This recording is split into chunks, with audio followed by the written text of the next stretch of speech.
This podcast is a member of the Place to Be Nation family. Visit us at placetobenation.com, the only place to be in your pop culture world. This is It Was a Thing on TV. Spoiler number one is Dr. Lee Franz. It stinks. What is going on? What is going on? Episode 65, submission number 885, Supermarket Sweep, Season 1. Supermarket Sweep, Season 1 aired on Lifetime from February 5th to May 4th, 1990, for a total of 65 episodes. Is this one of your fantasies? You see a big, beautiful supermarket, and they say to you, go ahead, do what you've always wanted to do. Run wild, grab everything you can get your hands on. Everything in this supermarket is yours, and it's all free. From Hollywood, where dreams do come true, it's the return of the one and only Supermarket Sweep. Are you ready to go shopping? Who's got the Niagara? Come on, you're on. Who's got the chili? Come on, you're on. Who's got the noodle-roni? And come on, you're on. We're ready to play Supermarket Sweep. And here is our host, David Ruprecht.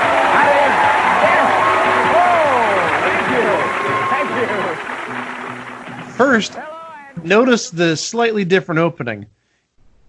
Because, well, not the beginning of the opening, but when Johnny Gilbert calls the teams down, he doesn't say, okay, you're on. He says, come on, you're on.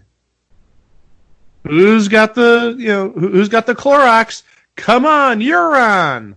Who's got the All My Stories video cassettes? Come on, you're on. No, it's the Scotch All My Soaps video cassette. Yeah, you're right.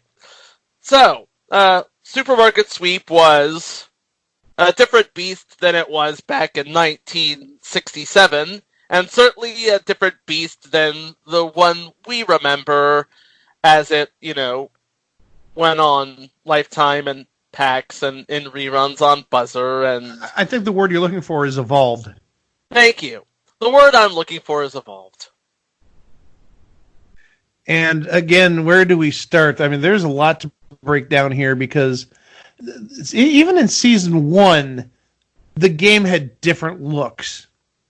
As I mentioned at the start, Johnny Gilbert would say after he says, who has the Claret's gum? Come on, you're on. Not okay, you're on. It just sounds a little different.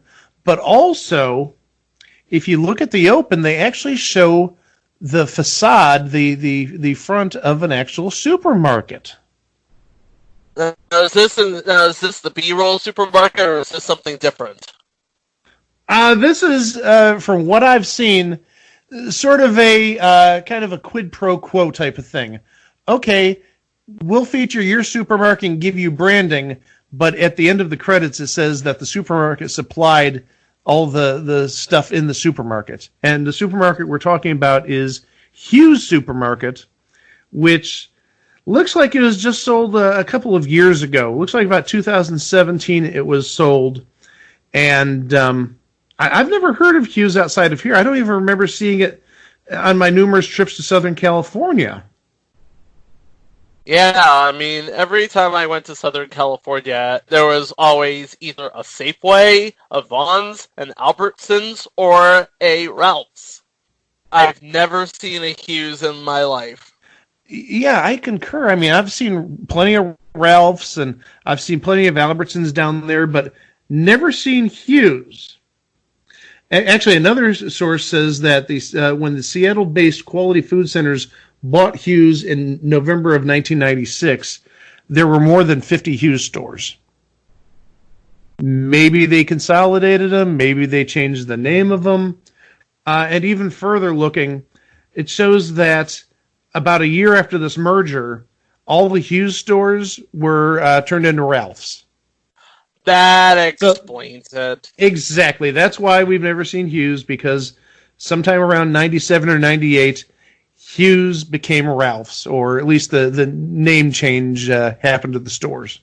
Well, It's basically a Jefferson Wards to Bradley's sort of situation. I'll say this. None of those supermarkets compared to either a King Cullen's or a Wallbounds back in the day. I'll see your King Cullen and Wallbounds, and I'll raise you a Publix and a Winn-Dixie, my friend. Well, the joke's on you, because Wallbounds doesn't exist anymore. Damn it. Neither does Winn-Dixie in North Carolina, but that's another podcast. I've only been to Winn-Dixie maybe about 2 times in my life, and seriously, this would have been over 30 years ago. Winn-Dixie looked dead even 30 years ago, so I don't... They're the beef people, Mike! Let's just remember that movie. Because of Winn-Dixie? Yeah. Is that another movie we're going to have for a Patreon spin-off podcast? It was a thing at the movies. Yes. Just possibly. We'll cover that around 2025, probably. Once the Patreon gets started up and we're behind everybody and we get no Patreon donations. No. Anywho. Now that we've thoroughly gone off the tracks here, Mike, bring us back here. So beyond the Hughes kind of sort of branding, where they got their name shown at the start of every episode, not mentioned though, just visually, just seen. In exchange, well, I shouldn't say in exchange, but I'm sure it would be in exchange for all the groceries in the store. This game, again, the evolution of this game, even just in the first season, is kind of, well, I don't want to say kind of shocking, kind of stunning, but if you look at the early episodes and compare them to even the later episodes in that first season, there are some differences. Most of them for the better, but some of them, So the main game itself, from what I saw, it didn't change much. If you've seen reruns of the show on Buzzer, you'll notice that the first person generally plays one game and they go to a commercial break, and then the second player plays like generally 2, maybe 3 games, and then they go to the round robin. From what I've seen, it's more balanced, where both players play like 2 games, or it's a more even amount of games. Plus also, it seems like there are a lot more games where you had to pick choice 1, choice 2, or choice 3. On Supermarket Sweep, you might have, which of these items is under $3, which of these items is over $5, which of these is $1.79. It seems like they played those types of games more frequently than they did in the later years. But also, in the round robin, when contestants buzzed in, the sound effect was a little different, and you might recognize the sound effect that the buzzers used. Oh, are you going to play the sound effect? I'm sure I can put the sound effect in here just so you can, so it can trigger a memory. This old rhyme claims the recipe for little girls is and everything nice. Jay. Sugar and spice. Sugar and spice. There you go. Okay, Joanne, you're still in the lead. Tyler's creeping up, as is Jay. And if that sounds familiar, that's because it's from future installment, The $1 Million Chance of a Lifetime. Ooh! Yes, and they only used that, again, for that first season. Don't know why. I mean, it sounds kind of out of place, but still, they used it for that one season. This is before they sort of swapped it out for the buzzer sound from Monopoly, past installment Monopoly. Yes. Okay. So the front game didn't change that much. The reason that we're here is because the big sweep. The big sweep, baby. Oh, baby. Because when you think supermarket sweep, it's the big sweep. And the big sweep itself was very rudimentary. This again shows the evolution of the game, even in the first year or so. So by 1991, you had the shopping list, and you had the coffee, and you had some other little side events, if you will. The first season was pretty much the object of the big sweep in the first season was pretty much get as many groceries as you can, and if you can get a bonus, that'll help you out. And that's it. There is no coffee. It was basically them doing the 60s era sweep in the here and now. And that's why I said it's almost like an evolution of the TV show, because the 60s era supermarket sweep is very boring compared to what we got in the 90s and the 2000s and eventually in 2020, 2021, whenever this whole coronavirus thing sort of blows over. But so, the sweep itself was get as much groceries as you can, and if you get a bonus, good on you, and that's the game. Or at least that's the big sweep, and then you go to the bonus sweep, and that really didn't change all that much. But there's a lot to break down just in the changes in the big sweep. And just some of the other, not necessarily changes, but some of the features in the big sweep in the first season, particularly early in the first season. First, in some episodes, there was a lobster tank. A lobster tank? A lobster tank? Can't you just hear PETA like screaming up a storm? Wait, was Mr. Pinchy in the lobster tank? Was Big Pinchy from not an installment Craig of the Creek? I don't know what you guys are even talking about. You don't remember Mr. Pinchy from The Simpsons, Homer's pet lobster? Okay, I don't remember Craig of the Creek. I don't know what that is. That's because it's still on the air on Cartoon Network, and I'm not even going to touch it because it's really good. But anyway. But yeah, there is an actual lobster tank in the back of the frozen goods area, and the lobster's pincers were taped off, so nobody gets hurt or anything. And what a contestant could do is grab a lobster, just one, and put it in a plastic bin, in a we'll call it a plastic bin. Like a carry-out type of bin you'd get like Chinese food from. And one per customer. I don't know what the value of it was, but there's people going into the lobster tank. Let's get a lobster. And I'm sure PETA went to Lifetime and said, how dare you treat those crustaceans like that? You're taking them out of water. They're gasping for air. That's not cool. I can imagine that did not fly over well at all. Oh, surely not. But hey, we have no problems throwing turkeys and hams into the cart. But, well... Probably because they're props, but go ahead.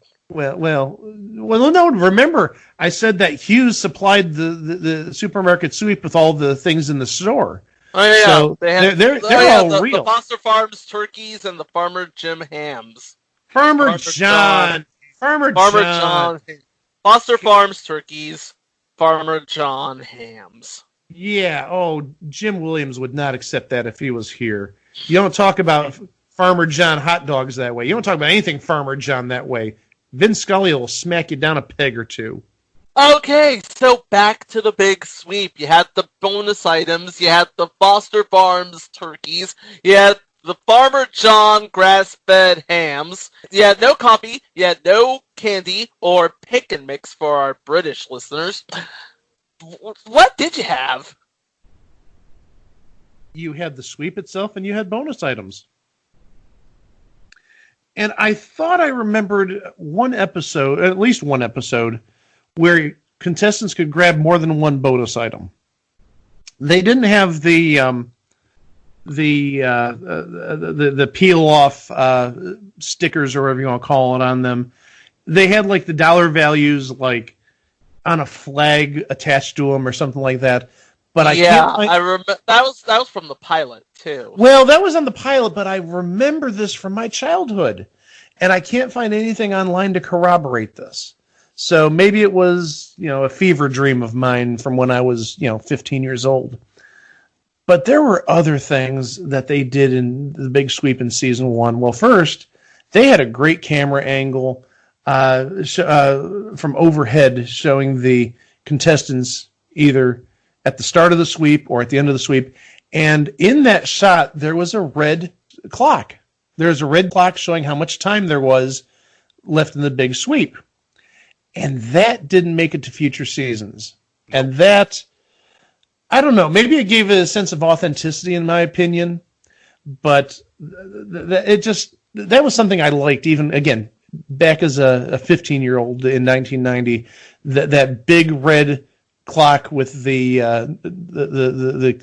egg crate numbers on it, showing how much time is left, and it's when the sweep started, it'd show how much time Team 1 has, and then at the end it would have 00. I really liked that. Yeah, I remember seeing that too. I don't think it was a fever dream of yours. I remember seeing that in... Oh, it's not a fever dream of mine. I can vouch. That's not a fever dream of mine. I actually know that was there. No, the fever dream was that people could pick up 2, maybe 3, but I don't remember 3. I remember 2 items being picked up, 2 bonus items, but that definitely was not a fever dream that the red clock in the... background behind the contestants on the side wall. That's definitely something that happened. But then also, again, we mentioned the lobster tank, another food item, and again, this must have been in certain episodes because maybe Al Howard and the powers that be thought, you know what? Those items are just too darn expensive. Everybody goes after them. Where's the strategy in the game? And also, it's a budget cutter of sorts. Mm-hmm. At least in part of Season 1, and I don't think it was the entirety of Season 1, there was caviar in the market. Caviar in the market? Caviar? Caviar. There were cans of caviar, and almost everybody, when there was caviar in play, went to the caviar first and got their 5 cans. And they're about $40 a piece. So that was $200 right there. And they had, again, from my wasted childhood, there were exactly 15 cans of caviar. So everybody could get 5. In fact, okay, I'm going to stop you right there because that brings up a point here that I want to make. You couldn't just go wild through the aisles like Dave Ruprecht said you could. There were rules. And the rules were, 1, you could only have 5 items to a shopper. 2, if you knocked something off a shelf or otherwise damaged it, it's a $25 restocking fee. And 3, only the shoppers could be in the market. Their partners were required to remain at the checkout. Well, that's funny you mention that, the restocking fee, because... Isn't that, correct me if I'm mistaken, but isn't that something that they've brought on the newly revamped UK version of Supermarket Sweep? Oh, yes. they're the new version of Supermarket Sweep. The contestants don't give a damn. I'm sorry. well, no, if you've seen some of the shows, and I know Greg and Chico have seen some of the shows, yes, there have been episodes where a contestant knocks over the entire shelf of products. And it's only a $10 penalty. It's not 10 per item. But yeah, the person knocks over the entire shelf of products, and I mean, they look like, oh, yeah, I mean, they got caught red-handed and are upset. But it's like, you knocked over like 100 pounds worth of goods, but hey, we're only going to deduct you 10 pounds. And also, not getting too far off, there was a $100 penalty for hitting a cameraman, which I don't even remember. I don't remember ever seeing that. Not even talking about 1990. I'm talking for the length of the show. I don't remember them hitting a cameraman. And there was a $25 pound penalty on the new Supermarket Sweep in Britain if you hit a cameraman. And believe it or not, that happens more often than you'd think. just accidentally running into it. Plus, also the supermarket. The supermarket in the British version right now is really, really small. Well, that's exactly what I was just going to say. Is the supermarket in the British version is tiny compared to what we have here. We're talking about Aldi sized. Yeah. Depends what Aldi you go to. I go to one that's decent sized. My Aldi's is a good size. My Aldi's tiny. There's a Dollar General around across the street looking at it and saying, "Damn." I'll say this much. Can you imagine if there's a mess in the British version of Supermarket Sweep? Just Gary the security guard is probably thinking to himself, geez, now I got to clean up this mess. Yeah, I'm sure he's not union, so he's got to clean that up. Yeah. But interesting you mention Gary the security guard. Because, if I'm not mistaken, Mike, there were plenty of sort of paralogs to Gary the security guard in Season 1, weren't they? I'm going to hold off on that for just another moment. Oh, okay. So we had caviar, we had a lobster tank, we had different colors. Did they have condoms like they did in the pilot? I don't remember. I never remember condoms there, but also you got to remember that 1990, the first condom ad hadn't aired at that point, so that may have still been a bit of a taboo thing, even for maybe like a Lifetime audience. I mean, right? I know the Lifetime audience in 1990 is a lot different than the Lifetime audience in 2020. Yeah, but that may have been a taboo thing to talk about in 1990 until, well, excuse the phrase, and I don't mean this intentionally, until the topic broke, until you actually had that first condom commercial. Oh, by the way, that was 1991 on Future Installment Herman's Head. I remember that episode. I'm not touching that. But no, continue, Mike. Continue. I'm trying to take the high road. Thank you. But also the sweaters themselves. We're used to the teal and the yellow and the red sweaters. The colors changed a little bit.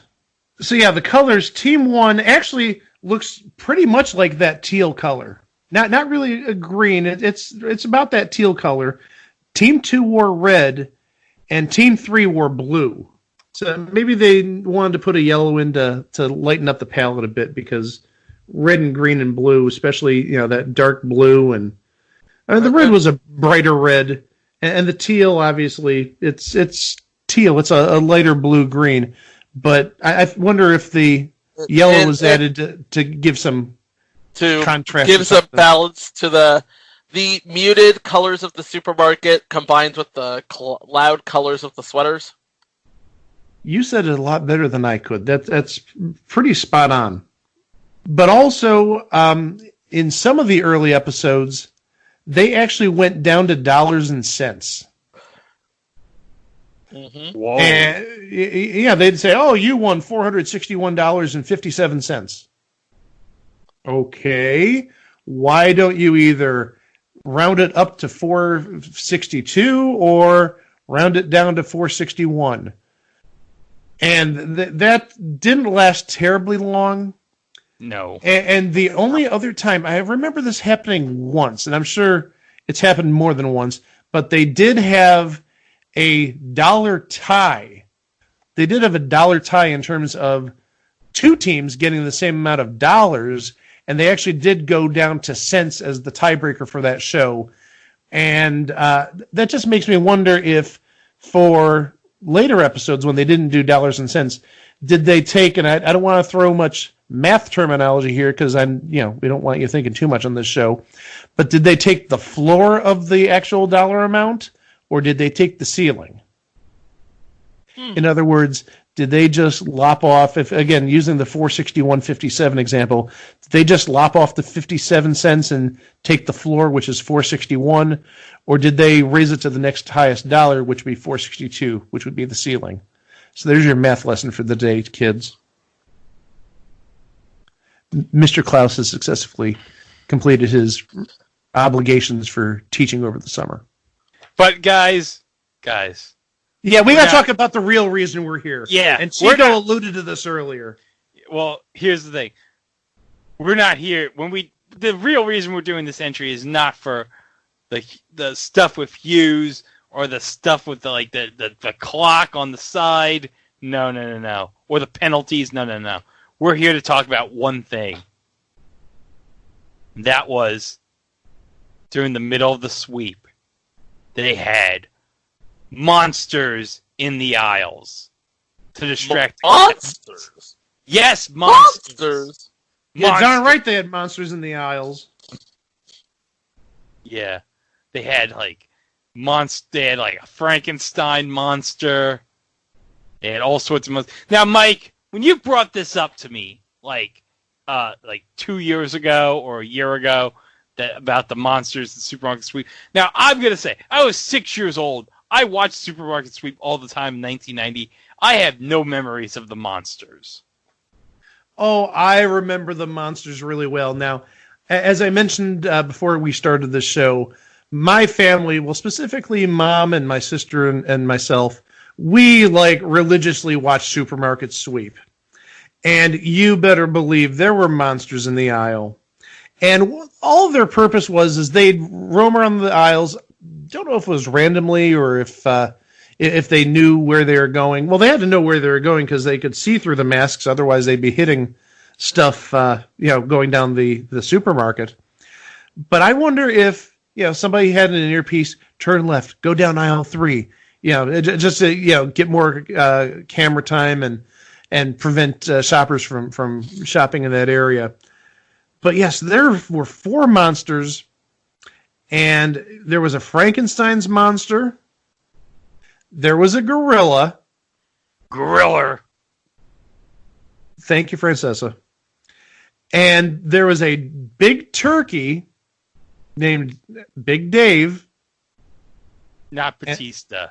Well, I wonder if it's an homage to David Ruprecht.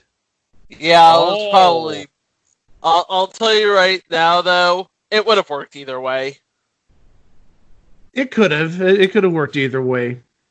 And then the one that, when I first told Greg about this, he did not believe this. And I said, I'm going to prove you wrong. You've got to see this. There was a creature called Mr. Yuck. And how to describe Mr. Yuck? How do you describe Mr. Yuck? It's not the Mr. Yuck from the poison ads from back in the day, the poison control or anything like that, where it's a guy with a green face sticking out his tongue and squinting. Mr. Yuck had the ugliest face. I mean, he had a nose that was like a snout with big nostrils and this big ugly grin with, not even an ugly grin, just an ugly face. His teeth, he needs to see an orthodontist. And he has a little tuft of red hair on top of his head. And his eyes are protruding. I'm looking at the picture right now. His nose is where his eyes are supposed to be. Yeah, and his eyes are sort of where his ears are supposed to be. And when I say protruding, think of oh gosh, this is going to sound goofy, but think Gary the Snail on SpongeBob, where his eyes are protruding out of his head. Yeah, those type of eyes. And Mr. Yuck sometimes holds his eyes. And what the heck was Al Howard thinking? Al Howard just didn't give a toss. I think he was just throwing stuff and seeing what would stick. Throwing darts at the proverbial dartboard. What'll work out? Okay, we're going to get some flack from the PETA people for the lobster tank. Caviar is too expensive and also too obvious. Everybody's going to go to the caviar because there's no strategy in going for the most expensive thing in the market by probably close to double at that point. And then you have these monsters roaming the market aimlessly, and the monster came down your aisle. He was not stopping. The monsters were not polite. They wouldn't let you finish shopping. As soon as they got to you, you had to turn around. And yeah, this didn't last all that long. Oh my gosh. In fact, I have the annotated history of the demise of the market monsters from season 1, thanks to our friends at fandom.com. After appearing for almost 4 months, the show decided to stop using the weird customers throughout the big sweep, originally intended to somewhat startle and scare the customer, as well as provide an alternate obstacle in which to overcome. They were deemed to be an inconvenience. Evidence of their uselessness comes from when a Team 3 contestant, who already has relatively less time out in the market, runs across one first thing, causing them to lose otherwise valuable shopping time. Encounters such as these almost always resulted in a loss. The show's developer realized that viewers would rather watch players running wild through the aisles with awkward items in tow than watch hideous monsters deviating and distracting from the overall fun intended in the final round. They were dropped in late 1990, never to appear again. Yeah, awkward items, not awkward characters in the market. Yeah. Give me somebody trying to lug a Jolly Green Giant back to the counter. I'm going to be quite honest with you guys. I think there's probably a reason why I forgot about the monsters. It's like, yeah, it's basically, what did the monsters do? They just provided an annoyance for the contestants while they were during the big sweep. So it makes sense that they just decided, you know what? Not even going to bother with these monsters. Just forget them. Everyone cares about the big sweep. That's what we got to focus on. We got to focus on the big sweep. We got to focus on getting as much giant inflatable cans of Pepsi and friggin' the Jolly Green Giant as possible. And I will add, in this first season, I saw the highest amount of time total that I've ever seen, which was 4 minutes and 10 seconds. But they'd have to have got that team would have to have gotten every single question right and then some. Well, from what I've seen, the theoretical maximum time was 5 minutes and 20 seconds. But also, you need to remember that if all three teams match on the, picking 1, 2, or 3, it's worth 30 seconds. And it's possible it could have happened once, or I don't think it would have happened twice in that show. Well, it could have, because as I said, they did play that A, B, or C type of game multiple times in a number of the episodes that I viewed online. So yeah, if somebody gets lucky and all three teams pick the right answer 2 times, I mean, that's a minute instead of 20 seconds. So anything's possible. But I will add, even though I thought 4:10 is the most time, ardent listener Nick Toder did point out that in the final season of the PAX version back in 2002, one team did amass 4 minutes and 20 seconds. So yeah, there was a team in 2000, and it recently aired on Buzzer. I actually have a recording of it on my computer, where they had 3 minutes and 50 seconds. And not only did they not win, they came in last place. Yikes. Yeah. And there were no monsters involved there. But you also got to remember that as time went on, there were more bonuses. You had the bread center, and you had candy, and you had coffee, and you had the stack job, and you had the sweep swipe, and the manager special, and like at least usually 3 different side events in every game. So, and then talking about the bonus items, remember you had the super bonus, $250. So they were just super, and then there was the super bonus. Yeah, $300. Exactly. So they were just throwing money left and right. And even if you look at these older episodes from 1990, look like a common value or an average value, if you will, of a winning team was in the range of about $600. But as shows get more popular, you can throw a little bit more money out there. Okay, you know what? 600 was good for starters. We'll make it 1,000 now. And then, okay, we're going to get people to watch our show when it comes back on a very minimally watched network packs, we're going to make it $1,400 and $1,500. And not just cash. They have cars and cruises and, yeah, pretty much it. Cars and cruises.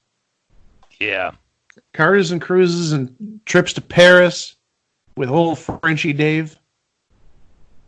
They also had the remember the Geo Trackers month of shows. The twin car giveaway. Yes, Yeah, the twin car giveaway. That was great. That's about it of what I noticed on these shows, unless anybody wants to chime in with anything else.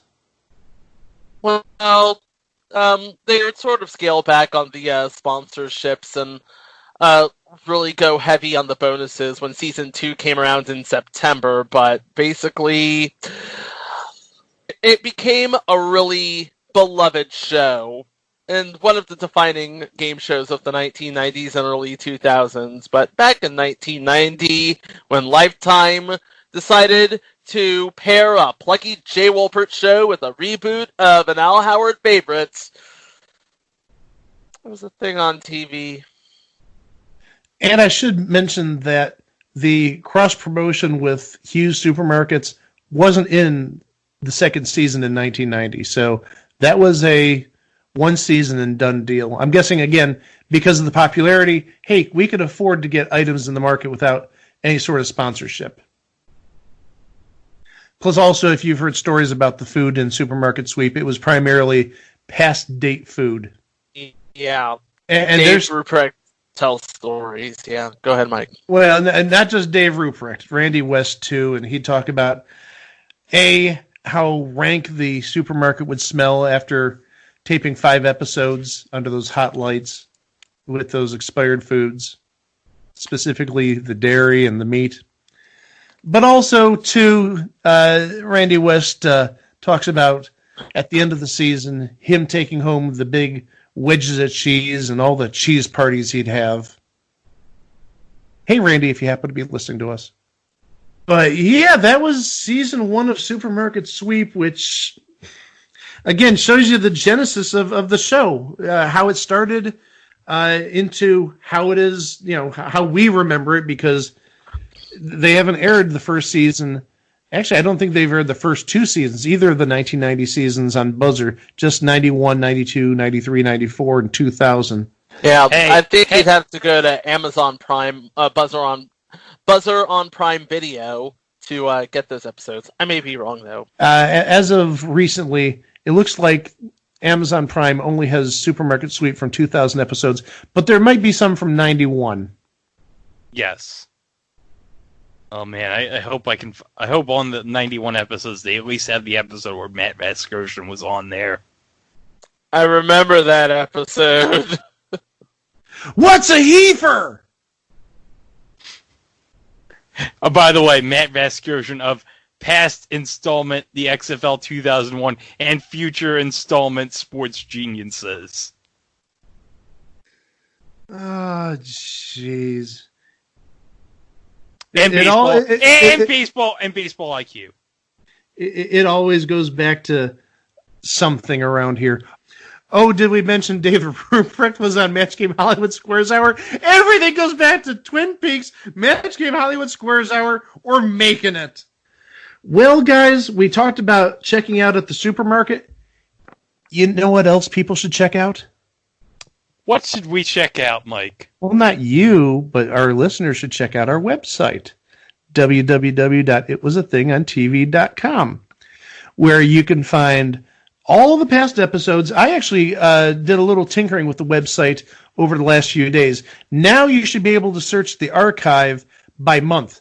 So if you want to go to back episodes, instead of letting the whole page load, you can go back by month. So if you want to start at the beginning, you can go to October of 2019.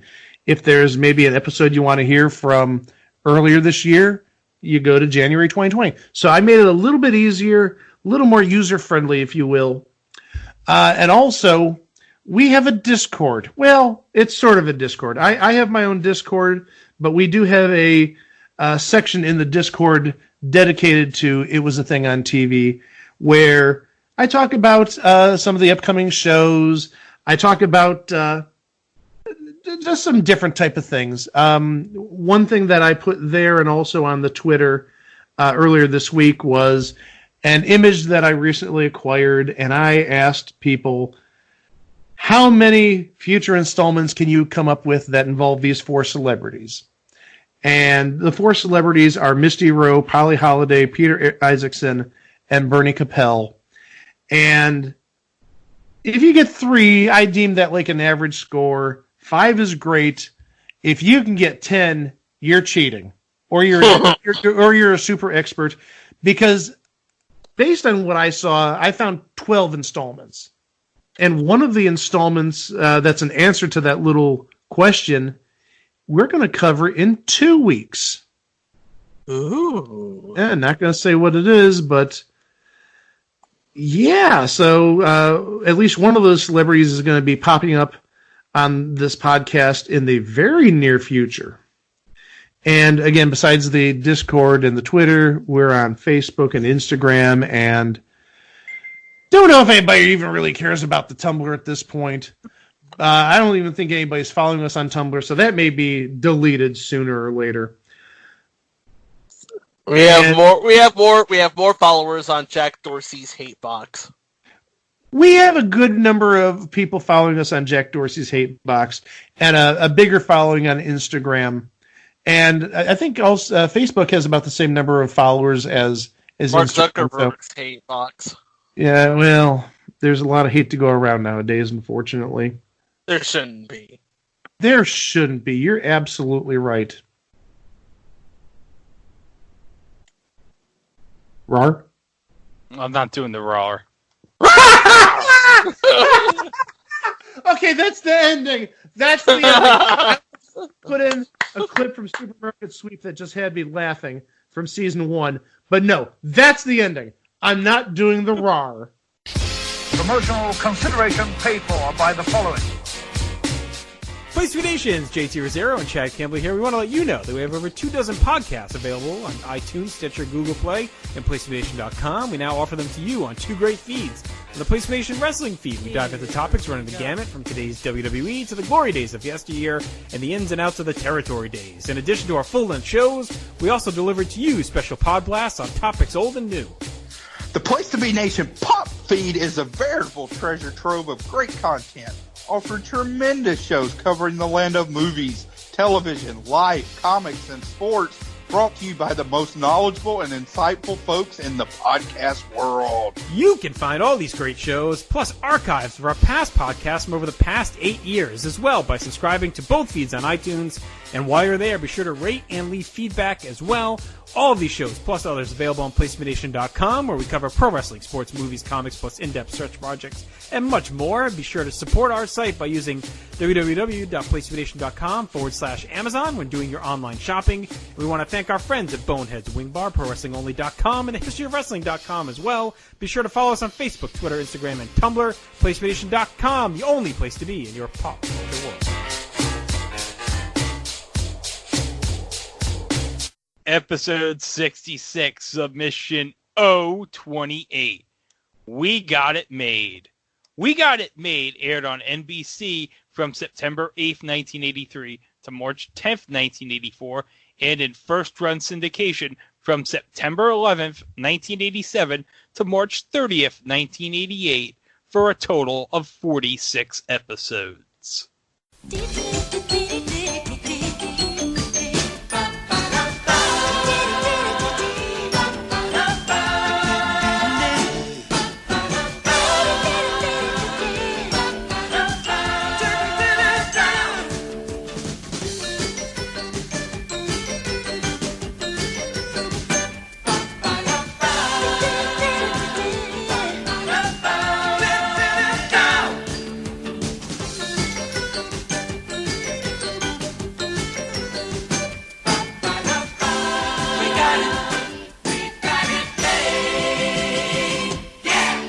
Guys, I don't know about you, but the open to this show is like peak 1980s. Peak early 1980s. The graphics, the music. It reminds you of a Cars video, doesn't it? Yeah, the graphics really remind me of a Cars video like you might think. Oh, that's a great comparison. It's also Too bad a great video. Oh, it's also a great video. Too bad the TV show wasn't as good as Cars videos from back in the day. No, it wasn't. Okay, so how did we get made? I see what you did there. You did see what I did there. Well, I have no idea what the genesis is, but we have the husband and wife. Well, is it the husband and wife team of Gordon Farr and Len Farr coming up with a comedy about a voluptuous maid and her getting a job with two New York bachelors. Yup. And it was, and guess who greenlit the whole thing? Our friend, the late great Fred Silverman. This was basically in the portion of the Fred Silverman timeline where he was spiraling from past installments Super Train and Pink Lady and Jeff. And Love Sydney. But before he'd strike gold with Matlock in The Heat of the Night. Yeah. And who would those two crazy bachelors be that you mentioned? Well, one would be Tom Villard, who we lovingly refer to around here as America's ass. Hold up. No, Chico. Correction. America's Ass from 1983. America's Ass from 1983, indeed. He's basically a theater-trained actor, and he was into musical theater, and he had a happening flock of seagulls haircut, and he was perfect for the lovable goofball Jay Bostwick. Unfortunately, he passed on in I want to say it was 1994? Yeah, that sounds about right. And he certainly dressed the part. Oh my gosh, he was zanily dressed. And if zanily isn't a word, darn it, I'm going to make it a word. He dressed in a very zany manner. He was zany. Very fitting for America's Ass from 1983. And yes, Tom Villard did pass in 1994, 5 days before his 41st birthday. Playing his comedic foil, of course, would be straight-laced conservative attorney David Tucker, played by Matt McCoy, who you would later see on commercials for the Hartford. Well, but besides that, where else would you see him? Well, he was Lloyd Braun on Seinfeld. That's the answer. Thank you. It's what he's best known for. I mean, aside from Police Academy 5 and 6, obviously. Obviously. It's not Police Academy 4, let me tell you. But yeah, like Tom Villard before him, Matt McCoy was also on an episode of Star Trek The Next Generation, so... What?! Yep. Oh my god, I did not know this. Oh geez, now I gotta find this episode. I'll tell you right now, he played Devin Oni Rye in the season 3 episode The Price. Ooh. And he is also in future installment Archie to Riverdale and Back Again, playing Robert Miller. I have no idea who Robert Miller is. I've read all sorts of Archies as a kid, and I do not remember that character. But anyway. Hey. No Louis Reinhardt. No go for me. Is that the second reference to that series in the last 2 weeks? Yes, sir, it is. Oh my gosh. We like Riverdale. Sue us. But yeah, you have your conservative lawyer, your free range gadabout. So who would be the happy medium of these two? Enter Mickey McKenzie, a girl who just took out an ad to be a housekeeper, or looked at an ad for a housekeeper. Yeah, she looked at an ad that they put out. So, in fact, she is the first, the last, and the only applicant for the job. In fact, David and Jay are so taken by her that they immediately hire her. Because although David may be conservative and Jay may be a slacker, they're both New York bachelors. Yep. Oh, we forgot to mention, Mickey McKenzie was played by a young actress named Terry Copley. I believe she was 22 at this time. And of course, she would later be in future installment, I Had Three Wives. What the hell is that? I Had Three Wives? That's the name of the show. I Had Three Wives. That's between season 1 and season 2 of We Got It Made. We Got It Made. My brain is going to try to correct that title all this episode, and for that I apologize. Oh, you don't need to apologize, because doing again the occasional research for the show, it is both referenced as We Got It Made and We've Got It Made. I know that the title of the show is actually We Got It Made, but doing some searching, including something I'm going to bring up a little bit later, it shows the title as We've Got It Made. So I'm sure it's probably a somewhat common occurrence. Uh-huh. Because, grammar and all that stuff. Hold up, guys. I just looked up the premise for I Had Three Wives. This is so stupid. This might be stupider than Blind Justice. You want to hear this? I'm listening.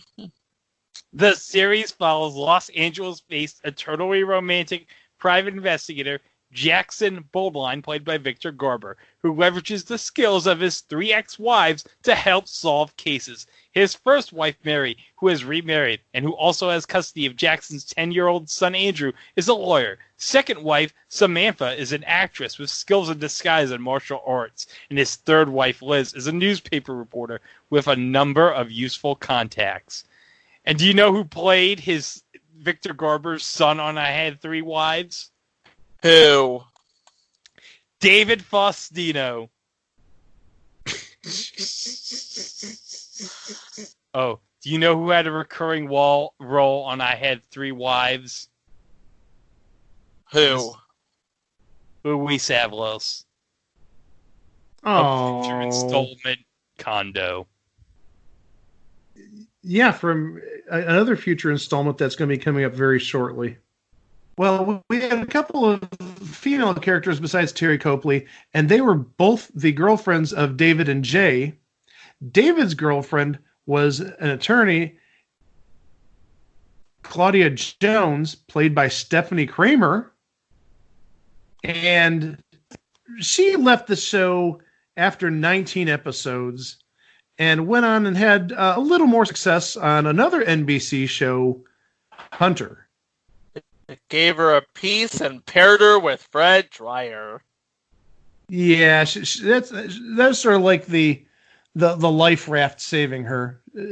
She went from a sinking ship to Hunter, which lasted quite a bit longer and was much more successful. And then Jay, his girlfriend, was a kindergarten teacher. And if this person isn't like the perfect person to play a kindergarten teacher, just so sweet and innocent, I don't know who is. Bonnie Urseth. Yeah. Oh. Yeah, she played Beth Sorensen, Jay's girlfriend. And, Bonnie Urseth is just the most darling little thing. You'd just want to, take her and put her in your pocket. And, of course, we will be talking about Bonnie Urseth not too far in the future, right, Greg? Oh, yes. We got another entry of an episode from a certain show that features Bonnie Urseth in a guest starring role. We won't spoil it, but yeah, it's going to be great. and we should get to that episode in October. If things fall out the right way, which I don't know if they will given the current circumstances, and there's a reason I say that. We may or may not do it because of the theme of the show, but because and also we don't want to reveal what it is, so that would kind of give it away. No, but I think we've talked about it in the past, or at least hinted towards it. If you've listened to our past shows, you have some idea of what we're talking about. So those are your 5 particulars from We've Got It Made. We got it made. Holy cow! I'm totally gonna butcher that for the rest of the evening here. Again, as I said, either one works. I've seen both.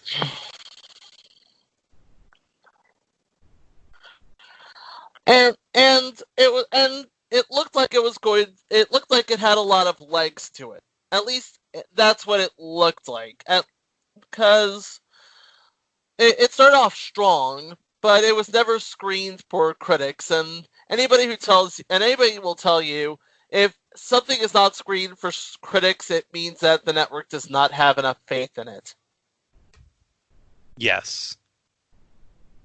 So the critics finally got to watch it, and they no like it very mucho. And I'll give you one such review. This is from the Chicago Sun-Times on Wednesday, August 31st of 1983.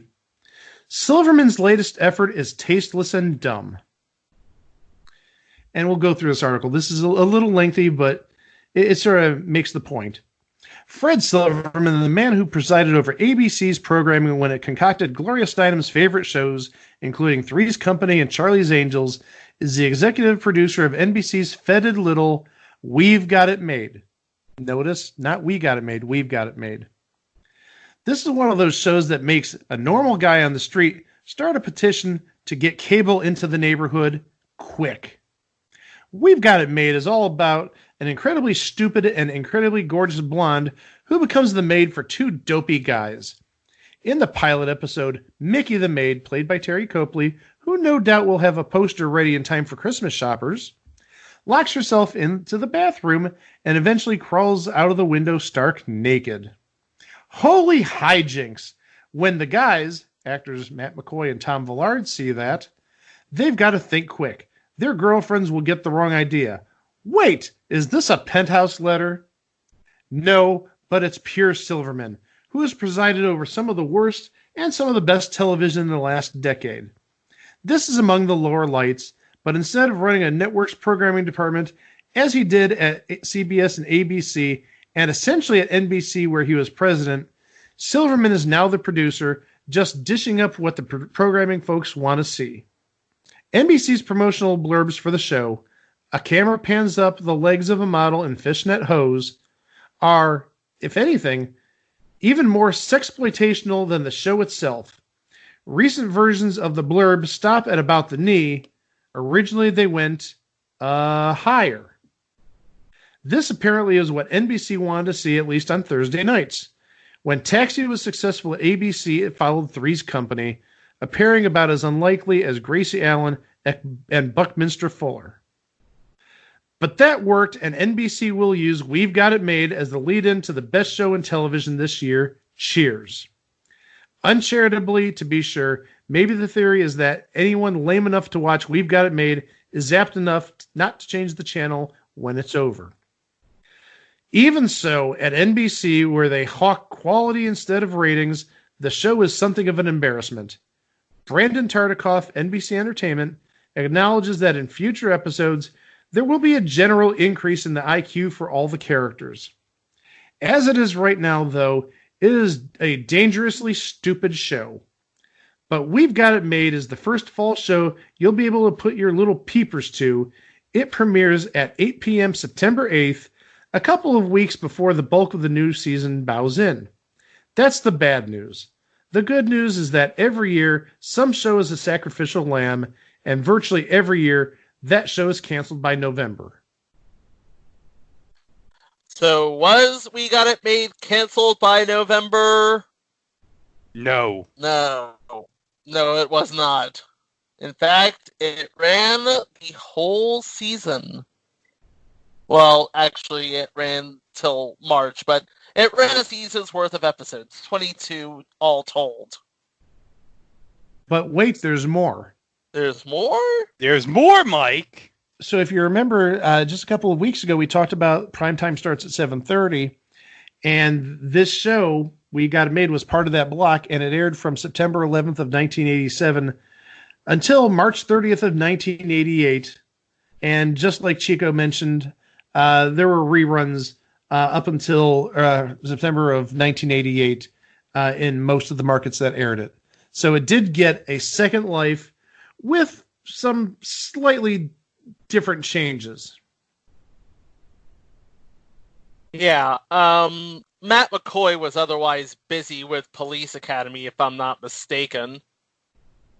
So they needed a new David.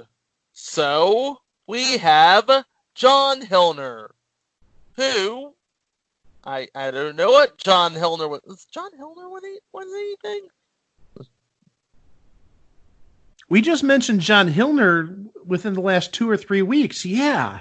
And I mentioned in that episode, the one thing that you may remember John Hillner for, albeit not by his face, but by his voice, is he portrayed Michigan J. Frog on a couple of episodes of Tiny Toon Adventures. Oh, yeah. John Hillner was the first voice of the WB, wasn't he? I can't verify that, but he was at least the voice of Michigan J. Frog back in 1990. And we on the Primetime at 7:30 episode, I recalled one of the times I remember seeing him on Tiny Toon Adventures back in the day. John Hillner was the new David Tucker, if you will, and he even used the same name. It wasn't even a new character. They just went from Matt McCoy to John Hillner and stayed with the David Tucker character name. So it's like another two Darrens. Yep, another two. It was two Darrens and no girlfriends. Yeah, Bonnie Urseth was gone, and we talked about Stephanie Kramer. She went on to bigger and better things at Hunter. But then, like any good 80s sitcom, well, maybe not good, but like any 80s sitcom, we had neighbors. We had, I'm going to butcher this name. This is a long Greek name. Max Papavasiolios. Oh my gosh. Max Papavasiolios. Okay, that's what I figure it is. I didn't major in Greek. And Max Papaval, yeah, you can see. Max Papavas, this is all staying in, by the way. Max Papavasiolios Sr. was played by Ron Karabatsos. Yes, that Ron Karabatsos. Ron Karabatsos was in mostly movies. He was on Karen Cisco and the Jamie Foxx show and future installment Life with Roger as Norman the Doorman. There's two shows, and gosh, these are maybe future entries if we can dig up more stuff about him. He was Frank Franconi on the 1984 TV series Dreams, and he played George Bennett on the 1985/86 TV series Our Family Honor. Yeah, that Ron Karavatsos. Unfortunately, he passed in 2012. Rounding out the cast of season 2, a precocious young buck by the name of Lance Wilson White, who played Max, Little Max, Big Max's son. And, well, he was a teenager who always came to Mickey for advice. Yeah, I can only imagine why he'd go to Mickey for advice. And I'll stop you right there.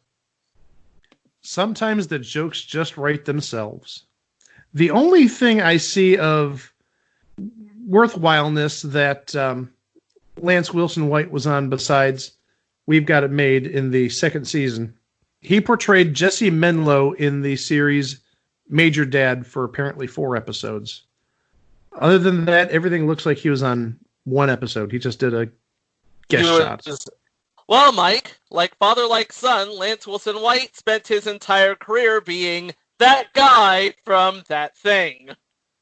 The one constant that everybody had was Mickey, because it seems like she seems to treat everybody she meets as if they were her little kids, especially David and Jay.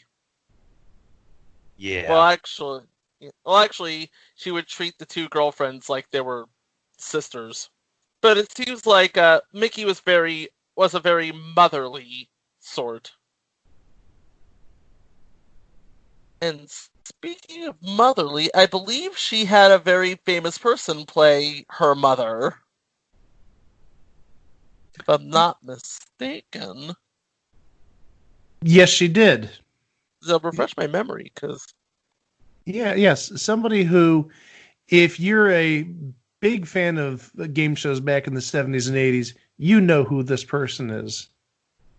Elaine Joyce. What? Whoa. Yeah, Elaine Joyce played Mickey's mother on this show. Well, okay, I could totally see it. Oh, yeah, I could definitely see it as well. Hey, Chico, have you found an episode guide for this series? Well, it took some doing. But I found an episode guide. Okay. All right, you guys ready? Here we go. Episode 1, The Pilot. Two New York roommates, a preppy lawyer and a slob entrepreneur, hire a gorgeous girl as their live-in maid, causing strife with their respective girlfriends. In other words, it's a pilot. Yeah, in other words, we're setting up everything for future episodes. Yep. It's not that hard. Yeah. But the final scene in episode 1 sets up episode 2, which, I gotta be honest, guys, you end your pilot on a cliffhanger, really? Like I said, Fred Silverman had a lot of high hopes for this show. Yeah, he did indeed. Speaking of episode 2, here it is. Episode 2, Mickey Sleepwalks. A sleepwalking Mickey... Go ahead. Yeah, because at the end of the pilot, Mickey sleepwalks into Jay's bed. Yeah, how does that happen? Sleepwalking Mickey ends up in the roommates' beds every night. Like you said, set up in the first episode. Episode 3, The Boyfriend. Mickey's ex-boyfriend arrives wanting to marry her, and Mickey asks David to pose as her fiancé. That's not a sitcom trope at all. Oh, gee, I wonder what's gonna happen. Or... Yeah, I wonder. Yeah, I wonder if Mickey is trying to make the ex-boyfriend jealous. Maybe just a bit. Possibly. Maybe. Possibly. Oh, anyway. Episode 4. Mickey goes topless. Woo! Behave yourself. Dan and Jay try to talk Mickey out of working at a nightclub featuring nude entertainment. Oh yeah, because that was the rage back in pre-Giuliani New York. Nudie bars. Yep. You see, and going back to the review I mentioned earlier, this show seems like the total antithesis of a Cheers. Cheers is a thinking man's comedy, and this is, for lack of a better phrase, mindless drivel. It's TNA. It's Terry Copley's, yeah. Uh-huh. But lest we think it's all about Terry Copley, let's go to episode 5, David's birthday. David peeking at his birthday presents, thinks Mickey is planning a seduction instead of a birthday party. I thought this was supposed to be about David! Hey, Greg, on 3. 1, 2, 3. Woo! Yeah. Going into episode 6, Mickey the Shoplifter. Mickey's arrested for shoplifting as she tries to exchange a hat in a department store. Because apparently that is not a thing you can do in New York in 1983. You really can't. Episode 7. Oh, we were waiting for this. Mickey's mom. Mickey's visiting mother sets her sights on David. Now imagine David and imagine Elaine Joyce. Oh, yeah. Greg, That's do it awkward. with me again. Do it with me. Woo! We should just do that for like every episode for this show. Every episode should be ooh. Yeah. Well, it's like working with the peanut gallery in Amadeus. Anyway. Episode 8. Mickey gets married. Part 1. Part 1. Mickey's on a date with an older guy. Apparently, he thinks she's hot. Duh. We find out he's been pitching her bottom all the way home. Woo! He proposes, she accepts, and they get hitched. Then, in true sitcom fashion, something has to go wrong. The guy has a stroke in a chair and dies. Oh my gosh, how morbid. How is this supposed to resolve itself? We find out in episode 9. Mickey Gets Married, part 2. Mickey is now in charge of her late husband's company. She runs it for a little while, but we can see the handwriting on the wall. She misses her friends and her maid job. Her late spouse has a grown son, and Mickey suggests that he should be the one to run his dad's company. Mickey is still sad about being widowed, but we know she'll get over it. That Mickey's so pure. The plot of the second part of this episode sort of reminds me of the entire Anna Nicole Smith marriage thing, if you remember that from like 30 years ago. I do remember that from 30 years ago.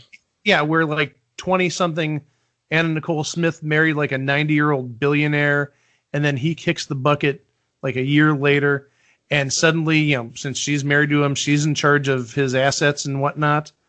This sort of sounds a little like that, but Mickey has more of a heart than Anna Nicole Smith because Mickey was willing to give the company to the kid, and Anna Nicole Smith, well, if you remember, I believe it dragged out in court for a long time.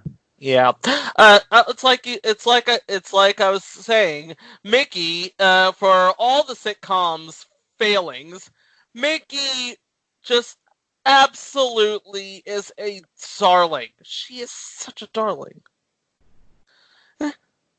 Episode 10. The Super. Jay's videotape of a private moment accidentally destroys the Super's marriage. You know what to do here, Greg. Woo! Oh, geez, this isn't going to end well. Yeah. Episode 11. Am I Blue? Jay's new invention, an instant tanning solution, has one small flaw. I'm guessing it turns your skin blue. And if so, then Salute Your Shorts definitely ripped off this plot. Well, this reminds me of a plot from a different Strokes episode, I believe from around this time, maybe a little bit before, maybe a little bit after, where Dana Plato's character washes her hair in rain and it turns green because the rain was acid rain. Ew. Well, it's a concern. It's a legitimate concern from back in the 80s. That is a legitimate concern, all right. Episode 12. Mickey's T-shirt. Woo! Sorry, it just felt right. Anyway, Mickey's t-shirt. Mickey convinces David's client to drop a lawsuit against Jay, but the client insinuates Mickey did more than just talk. Yeah. I got nothing, except maybe a t-shirt. Episode 13. Sexiest Bachelor. Ooh! Didn't even wait that time. When Jay is named one of New York's hottest bachelors, Mickey changes his style to punk in an effort to prove the unimportance of the title. Because that'll work. I can't see her being punk. I'm sorry. No, it's like she's a very G-rated punk. It's like, yeah, I'm a punk star. She's very wholesome. The word is wholesome. That's what you're looking for. She's a very wholesome person. Thank you, Mike. Thank you. Episode 14. Mickey's Misconception. Claudia thinks she's found Mickey's diary. She reads it and thinks that Claudia wants to have a baby with David. Really? Really? I mean, we all thought about getting with our coworkers, but really? Episode 15. Mickey's poster. Oh, God. Oh. Jay and David's failing cookie business takes off when they include a poster of Mickey in each package. That's wrong in so many ways. It is. Yeah. And I bet you isn't a picture of Mickey wiping down the counter or cleaning the grime out of the shower. She's wearing a bikini. Yeah. Episode 16. The Other Tucker. David's upset when Mickey encourages his brother to ditch a law school interview for an acting audition. Oh, no. Yeah. Yeah. Yeah. Ooh, another two-parter. Episode 17. The Breakup. Mickey and David explore their feelings. Woo! After he splits with Claudia. And this is sort of the official point where Stephanie Kramer gets written off the show. She's like, I've had enough of this shit. Anyway. I'm going to work with Fred Dreyer. Right? Have my theme song written by Mike Post. But then we get to the second part of the episode, right, Chico? Yes, we do. David realizes he loves Claudia, but makes the mistake of telling her about his feelings for Mickey. No. He blew it. Now Stephanie Kramer's definitely going on to work for the LAPD with Fred Dreyer. Have her theme song written by Mike Post and be produced supervisorily by Joe Swirling Jr. Episode 19. Miss Mom. A new friend abandons her baby with Mickey, who quickly grows attached to the infant. Because Mickey's just this mom figure. It's so cute. Oh my god. Yeah, she wants to be a motherly figure. That's nice. Mm-hmm. But sadly, I think it's probably going to go about as well as it did for Booch in that one episode of Boys Will Be Boys. Yeah. She's no Randy Heller, I'll tell you that much. Nice call back there. Thank you. Episode 20. The Fight. David and Jay fight over their relationship with Mickey. Because, of course they do.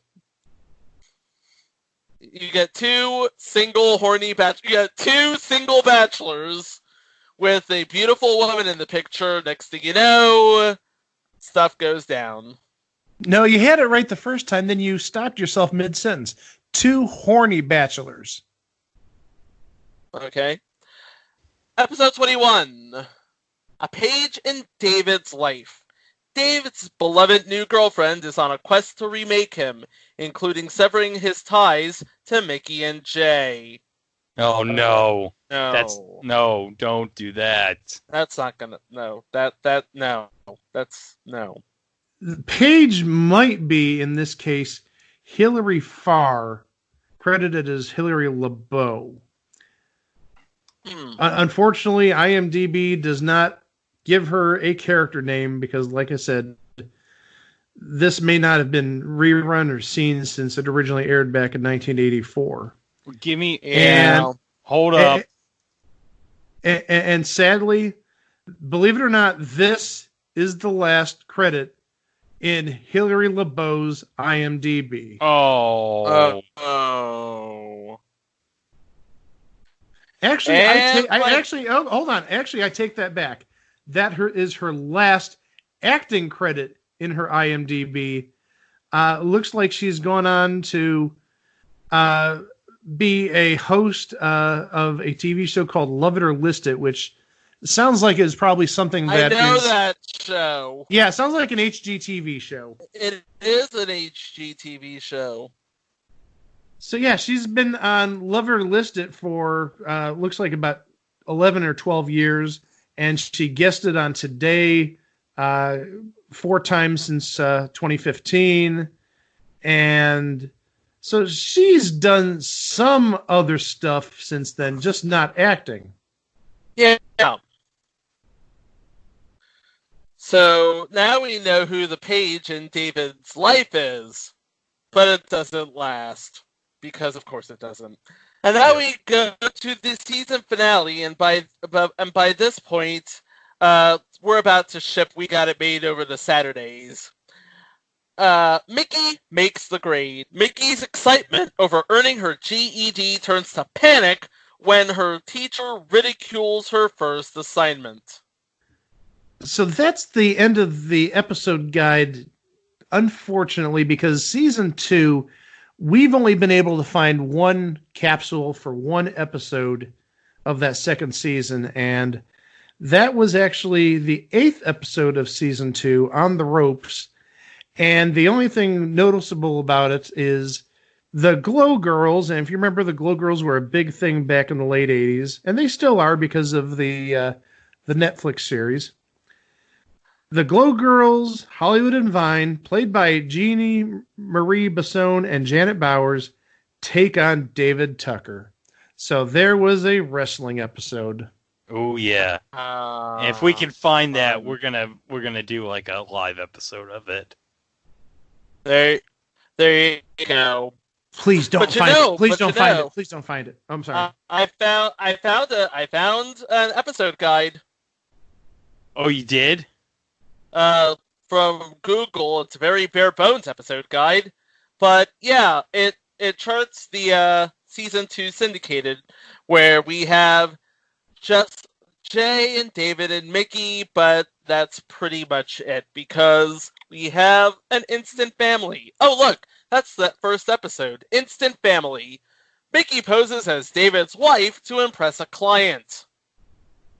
That's not weird. No. The Three Faces of Mickey is episode 2. Hypnosis leaves Mickey with 3 personalities. Oh no, it's Sybil. Yeah. Episode 3. And David makes 3. David thinks Mickey and Jay are having an affair. Oh no. I'm sensing a theme here. Episode 4. Mickey meets Mr. Right. The guys try to save Mickey from a 2-timing bow. Episode 5. Hello, Dolly. The guys think Mickey is moonlighting as a madam. What? Oh no. Episode 6. Prisoner of Love. Jay and Mickey think David's new love is a burglar. Who writes this crap? Episode 7, we already talked about. Try and keep up. Episode 8, The Naked Truth. Jay demonstrates his new invention at a nudist camp. Oh. Yeah, this is stuff that should be airing at primetime. Starts at 7:30. This is really family type of stuff. We get to see America's ass's ass. And also, we should note that if you heard what I said earlier about the On the Ropes episode, I saw it as episode 8. Obviously, where Chico sees it, it's episode 7. So please don't write us saying, hey, you said episode 8 and Chico said episode 7. Yeah. Episode 9. Man Around the House. Fired David mopes at home, irritating Mickey and Jay. Episode 10. Christmas Show. It's a clip show, basically. Look, we've reached the clip show. Gang reminisces at Christmas time. Yay. Episode 11. A Dog's Life. Mickey loses a puppy belonging to Jay's investor. Mickey just is involved in babies and puppies and madams and... Oh, did we mention how cute it was? Yeah. Next. Save the Last Dance for Me. Jay thinks David is a Chippendale dancer. Oh, jeez. It's all about the nudity. It's all about the TNA and other things. Yeah, great Prime stuff. time starts at 7:30. Yeah, great stuff at 7:30, guys. Oh, episode 13. Mickey times 2. Mickey's lookalike cousin shows up at the apartment. Yeah, because of course there's got to be a lookalike cousin entering into this now, because that hasn't been done. Yeah, I think we're just going through all the tropes, and that's just going to be season 2. That's exactly it. We're just covering every sitcom trope at this point. Okay, episode 14. Fatal Distraction. Jay thinks a jilted woman is stalking David, because of course he does. I mean, this is Jay we're talking about. And this is also around the time of Fatal Attraction. Mm-hmm. Yeah. Episode 15. Jay's on the roof. Mickey and David think Jay has 6 weeks to live. No, that's just we've got it made. Wait for it! Good night, everybody. Episode 16. Oh, foreshadowing, ladies and gentlemen. Centerfold Mickey. David and Max Sr. thinks Mickey is posing nude. Again, more TNA for the 7:30 crowd. Did I mention that Terry Copley was in an issue of Playboy before she became Born Again? No. Because that's important. Episode 17. Confidence Man. Jay misunderstands Mickey's attempts to help David. Because, again, of course he does. Episode 18. Not for Love or Money. Sorry if you've heard this one. A wealthy man proposes to Mickey. What? The guys invest, but mostly the wealthy man proposing to Mickey thing. All the tropes. It's, even some tropes from season 1. Episode 19. La Vie en Jay. Jay falls for a stunning French woman. Yeah. Yeah, we're grasping at straws now, I think. We are indeed grasping at straws. By the way, that was part 1 of a 2-parter. Part 2 is episode 20. Mickey and David try to save Jay from Colette. Because that's what you do when your best friend is involved with a French woman. You try and save her. Episode 21. 4 Loves Have I. Mickey receives letters from a secret admirer. And check. Episode 22. Mickey pursues the mugger who took her locket. In Crime Busters. Episode 23, Temporary Mickey. David grabs the wrong tape to show to a client. And the final episode, Video Mickey. Because it's 1987 and we haven't had an MTV reference yet and we're starting to feel ashamed. Mickey becomes a TV host with the guys as guests. Man, this sucked. Yep. I mean, just going through, basic bare bones recaps of the shows. Yuck. I mean, this is a dog written all over it. I mean, I know the TV review I mentioned earlier basically said as much, but yeah, it's so bad that at the primetime at 7:30 slot, let's just shove TNA down everybody's throats. But I found an even more detailed episode guide, which has season 2, and going back to all of this stuff, the three faces of Mickey had Mickey as a torch singer, a shrew, and a temptress. Yeah, that can't end well with those two guys. No. Yeah. Mickey Meets Mr. Right has Mickey falling in love with a bartender played by Lee McCloskey. Video Mickey has her boss played by Jerry Hauser of future installment, The Brady's.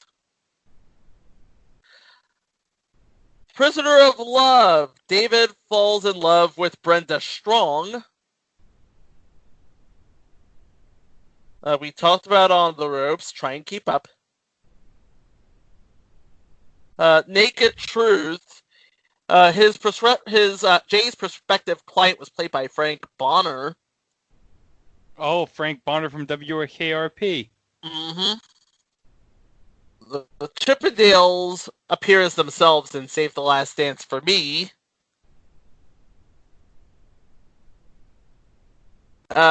Fatal Distraction. The distraction was played by Greta Blackburn. No, who she is.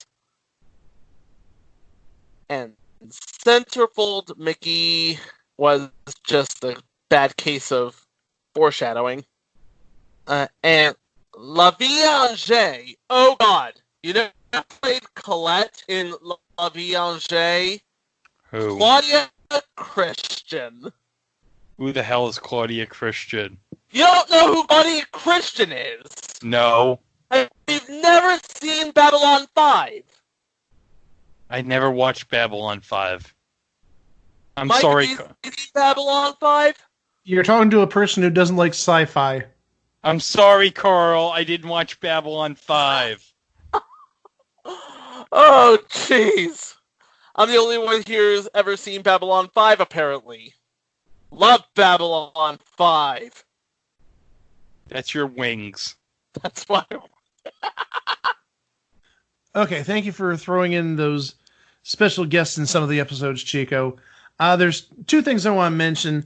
One is, gosh, NBC tried their damnedest to make this a watchable show, or at least, as we mentioned in previous episodes, the NBC promotions machine was just constantly in gear because the entire cast made an appearance, as we mentioned back in an early episode.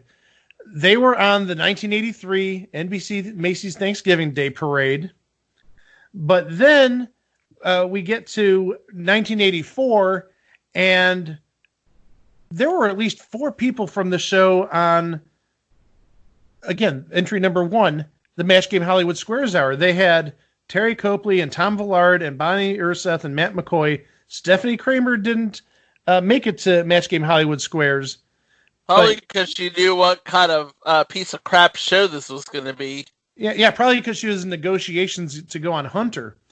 So you can't say that NBC didn't try making this show something, given that the crew had a whole block on a Thanksgiving Day parade singing, and they were on for an entire week of Match Game Hollywood Squares. Well, guys, one thing I want to mention is do you know when We Got It Made aired in the fall of 1983 initially? Thursdays at 8:30. Yeah, I mentioned earlier No. No, yes. No. It aired Thursdays at 9. I mentioned earlier it aired before Cheers, and you had sort of the dumb show and the good show, trying to like counteract each other in some weird capacity. Yes, but the notable thing is, okay, when We Got It Made was taken off at 9 o'clock, what filled its spot at 9 o'clock? I don't know. Would that have been the Duck Factory? No. Okay. It was Cheers. Really? Because Thursdays at 9. Think on NBC. Think about it. Yeah, right. I was thinking that Cheers was following We Got It Made in the fall of '83. Yeah, because after Cheers would have been Buffalo Bill, and then eventually the Duck Factory. Yeah. Yes, and then Night Court. Well, Night Court replaced the Duck Factory. We talked about that on a previous episode. Yes. Because Night Court was originally on Wednesday nights. Yes. So as the beginning of the fall, it was We Got Made at 9, Cheers at 9:30. Then after We Got Made was taken off the schedule, Cheers was at Thursdays at 9, which it pretty much remained until 1993 when it ended. So basically for about, I'd say, a good 9 years. And of course, following Cheers, what replaced it? Seinfeld. And you know who was on Seinfeld? Matt McCoy. And now you know the rest of the story. Yeah, everything is cyclical. And also, we should say after Thursday nights, it moved to Saturday nights, and we know what happens to TV shows on Saturday nights. Yep. And that move was in January of 1984. Uh-huh. But, hey, guys, that's not all, because guess what? We got a round of eBay Prices Right.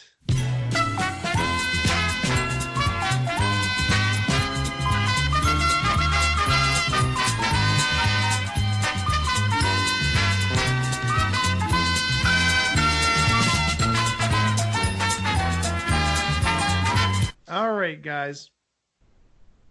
Up for bids now, and this is a buy it now where you can make a best offer. We have a script from We Got It Made. Really? In fact, not just any episode, the pilot episode. Oh. And it's in okay condition. Looks like there's a little bit of tape on the left-hand side.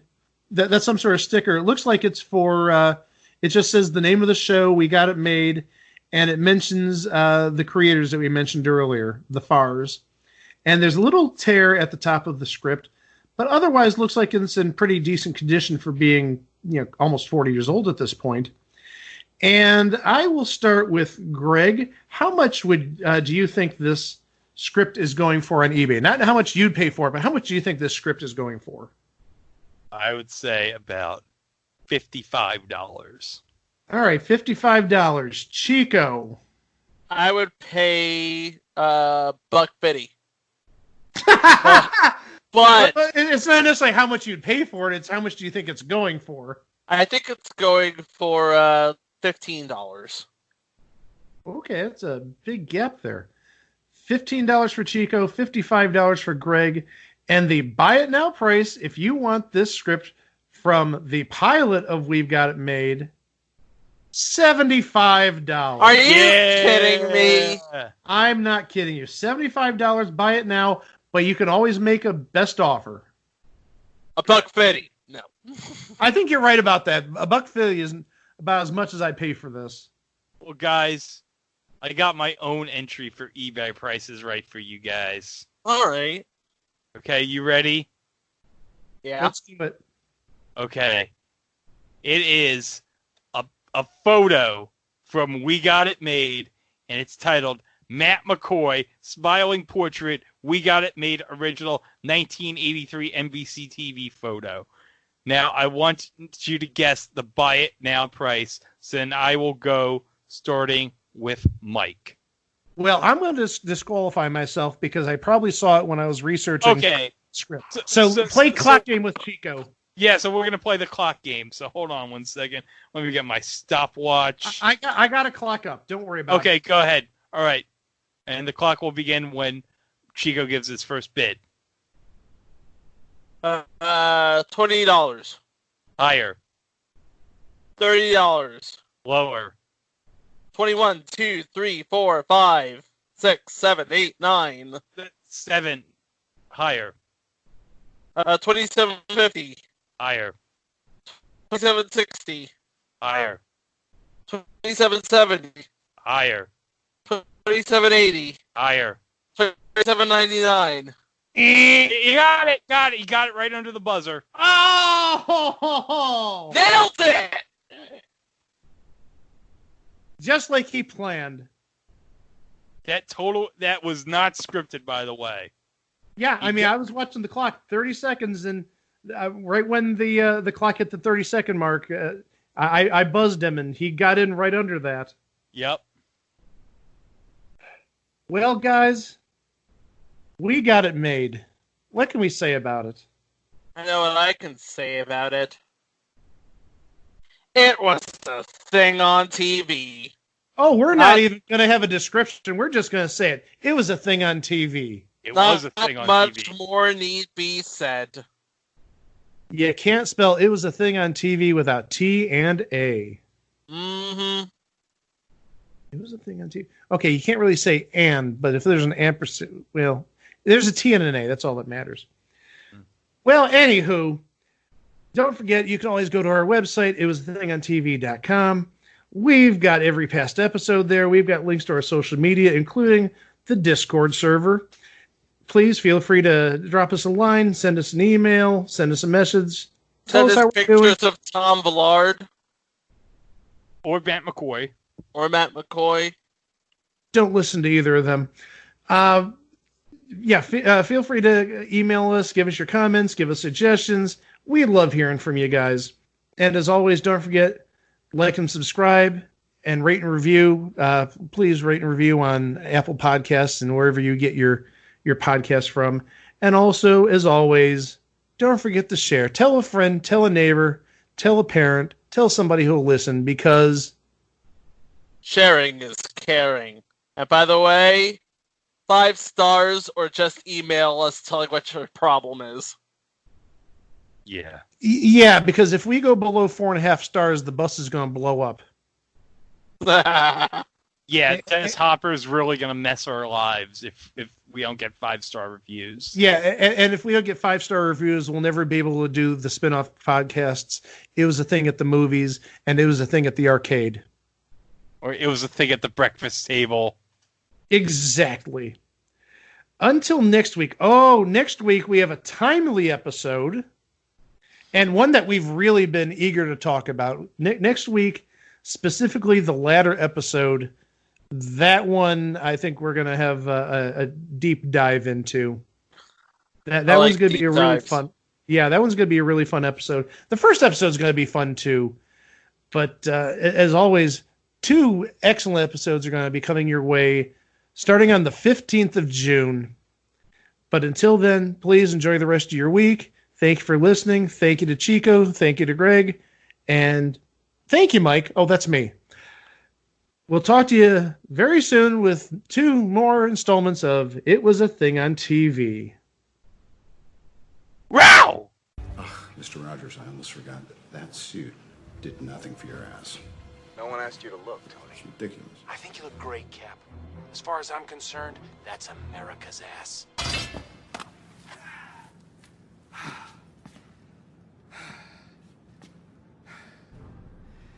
That is America's ass. Well, Steve, that is indeed America's ass. But in 1983, Tom Villard, while you were frozen on ice, had to be the makeshift America's ass back then, and he held that title for you very well, Steve. But right now, Place to Be Nation Pop, we got some good things going on here and on the Place to Be Nation In episode 26 of Laugh-In Theater, Andy Apperson is joined by Derek Cornett of Low Blow Booking Podcast to do a live watch of the 1989 comedy Major League.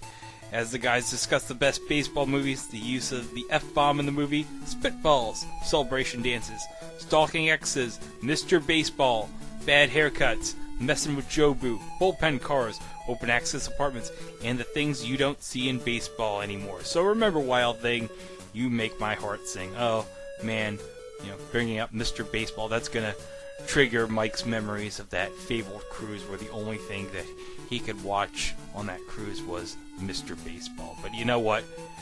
Both that and Major League had Dennis Haysbert in it, so I consider that a win as far as I'm concerned. And speaking of baseball, in the latest episode of Diamond Conversations, Danny Vetti of CBS Sports joined Diamond Conversations. Danny, who writes for CBS Sports Baseball, discusses what it is like to create content during a pandemic where baseball has essentially been put on hold, whether or not the season will actually take place, and what teams he feels will be the ones to watch when play resumes.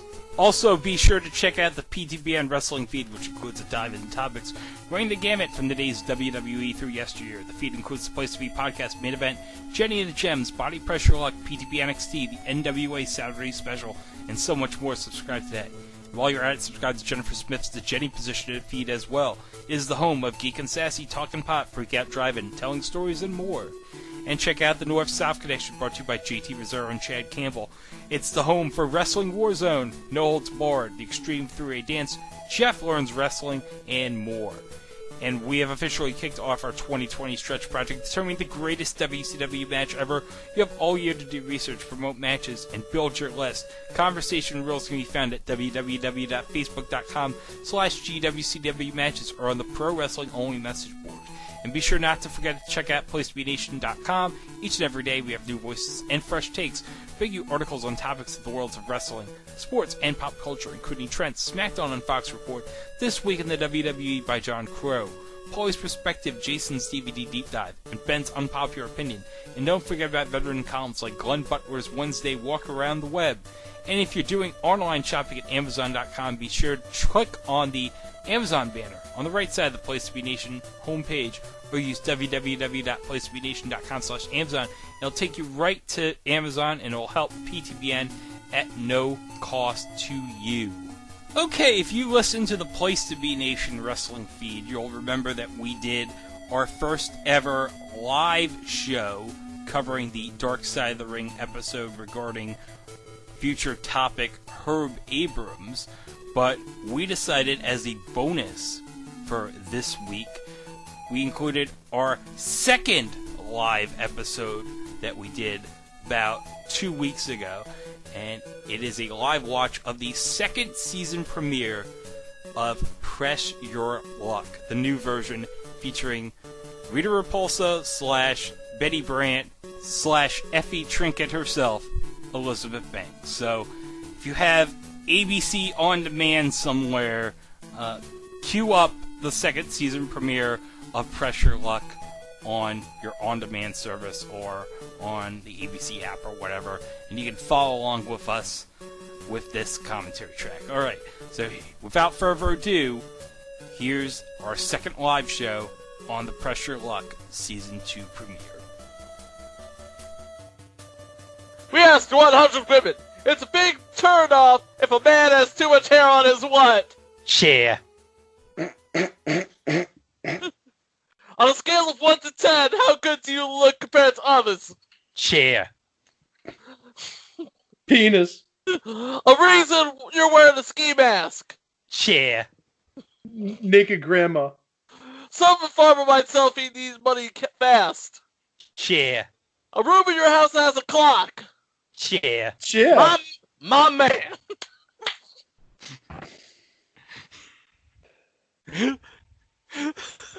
Okay. Oh Christ. Okay. You're probably wondering what that was about. Yeah. I was gonna say this might be as good of a time as any to start the show. Yeah. Okay. So we're gonna edit all that out. No. Okay. Live show coming. Here we go. Mike, if you want to start it off, please. Yeah, hey. We're here on Sunday night at 9 o'clock Eastern, and this is live show number 2, and we're going to watch the second season premiere of Press Your Luck. Given that we can get through it, unfortunately, as you surely know, unless you've been living in a cave for the last week, there have been some, let's say, issues. We've had a little bit of turbulence in our world, and justifiably so. And I know at least ABC last night cut into The Last Dance for coverage as to what was happening in Los Angeles and Philadelphia and New York and seemingly every metropolis. So we may get through this tonight, and if we don't get through this tonight, we will follow it on demand later on this week, and we'll post it at a later date. Yeah. So for right now, we're just waiting for Steve Harvey to mug to the camera and say, "You won $25,000." Remember, this is there it is. $25,000 going to the Trevor Project. By the way, really good cause. Yeah. Oh no! Oh, you guys are 10 seconds ahead of me because of the DVR that I have for Uverse. Damn it! Okay, it's well, that's hardly our fault now, is it? No, well, that's a Uverse thing. You're right about that. Well, I'm on Optimum. I'm on Spectrum, so I feel like we should apologize for you being on Optimum. what are you gonna do, eh? Me? Hey, the Dolans don't own Optimum anymore. The Germans now own it. Sure, blame the Germans. Leave the Germans alone. You leave them alone. Ken Fox, is he any relation to Fred Fox of AVGN fame? Fuchs, not Fox! Oh, no, for the love of... Jeez, Greg. Damn it, Greg. We're not even into the opening credits, and you had to throw an F-bomb out. Oh, that's how... Here we go. These 3 people are after big bucks, but they'll have to avoid the whammy as they play the most exciting game of their lives. From Television City Studios in Hollywood, it's time to press your luck! Oh, I was hoping they would do some sort of montage of big bucks. No. I know that's you know what, they're saving that for season 3. Well, I figured it was highly optimistic of me to think that. Yes, it is.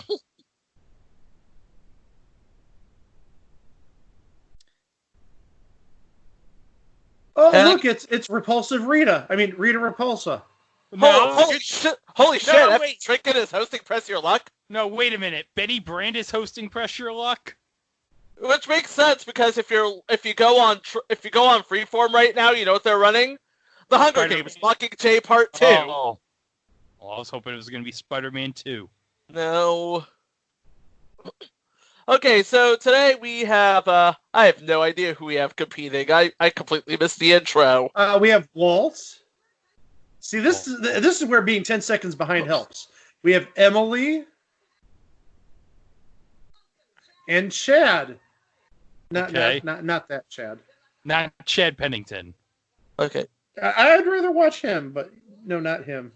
Okay, so we're moving right into the question round. You know how this works.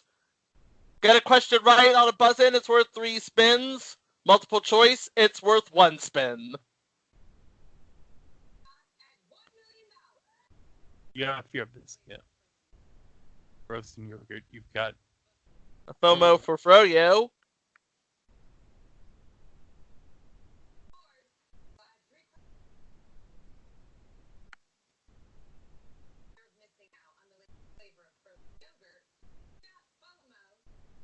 Wait a minute, James Bond told me you only lived twice. You're saying that James Bond lied to me?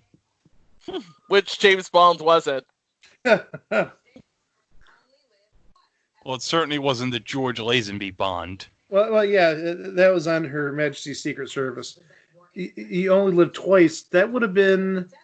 Would that have been Connery or Moore? Connery. 67. Okay. That was before On Her Majesty's Everybody's Secret on the board now.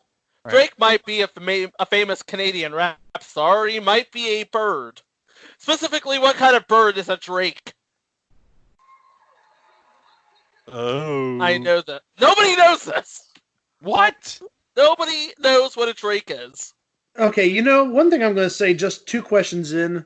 These are sort of swervy questions. Well, they were swervy questions last season.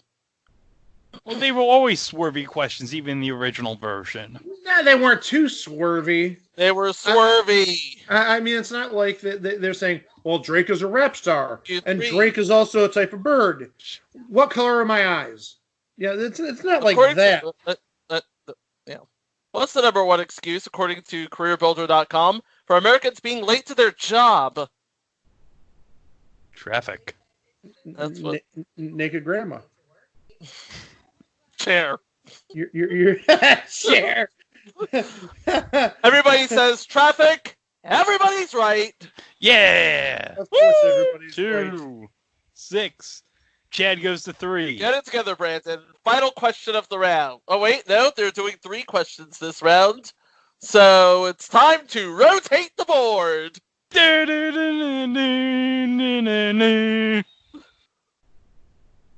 I didn't see Olivia Colman when they were rotating the board. Who doesn't like a good number Wang reference? Okay, top money value in round 1, I believe, is 5,000. Yes. Still. That's what it was last year, yeah. You don't want to hit that red guy. He'll come out here, take all your money. You get 4 of those guys, your game's over. I think we all know the rules. Yes. And if you don't, you need to think about what you're doing with your life. Walt spins first because he has the fewest amount of spins at 2. Oh, that's a good first spin. 2750.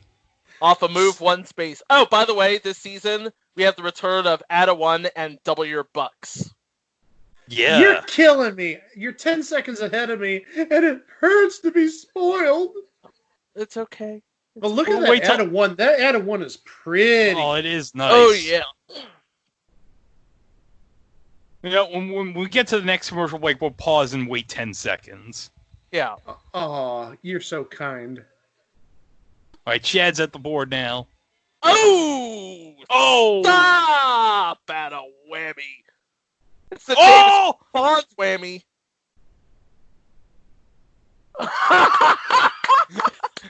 I love that. And the best part is the gunshot blood was green for money. And it uses the whole screen. Oh, speaking of James Bond.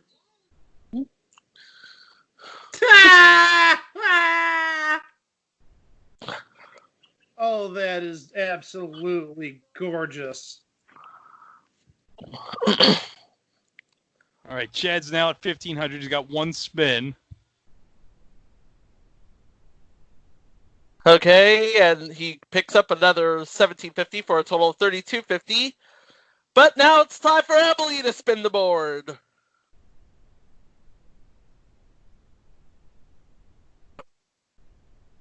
All right.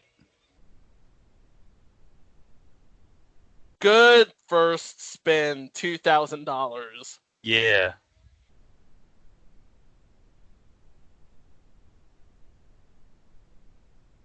Oh, the Fricati rug is back on the board. I saw that. Oh, yeah.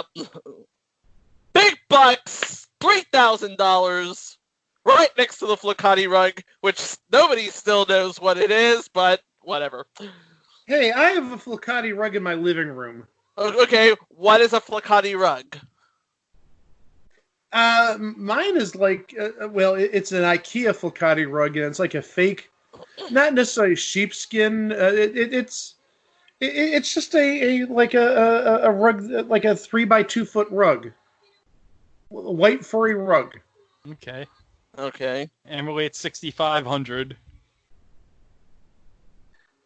And she hits 2750, now at 9250. 3 spins, about 5,000 ahead in the lead. And she'll go for it right here. And add a 1! Oh, she got it. That goes at the end of the night of the 9250 to give her 19250, and if I were her, I'd pass those spins. Yeah, better pass those spins. Pass the spins. Pass them. Pass them right now. Someone wishes they had $750 more.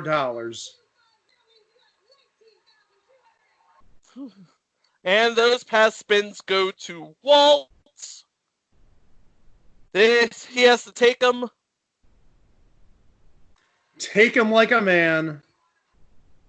Oh, did you notice Dollywood's a prize on the board? Yes, I did. I would love to go to Dollywood.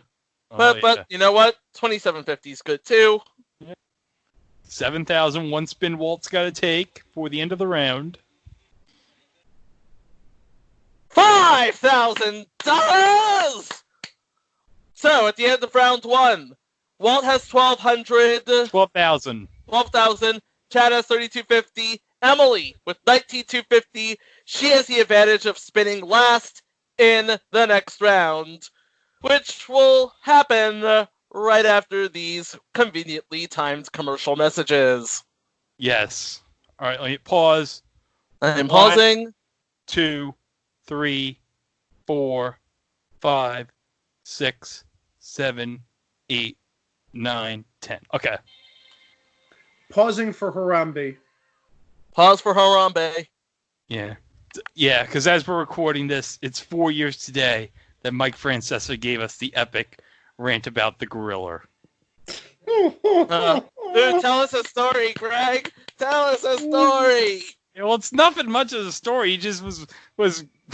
I remember listening to it. He was crying about how everyone was being mean to the zoo for killing the gorilla, and that's how he pronounced it. Not a really good story, Greg. No, just YouTube shit. It's worth it just to hear Mike Francesa say gorilla. Gorilla. Hold on. 9/11. Here's the McMahon.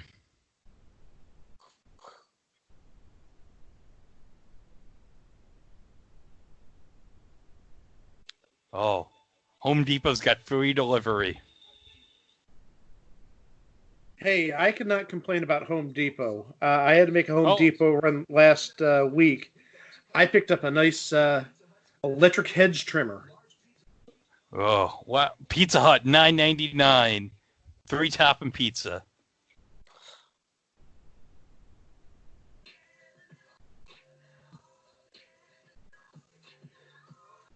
Worth every single penny if you ask me.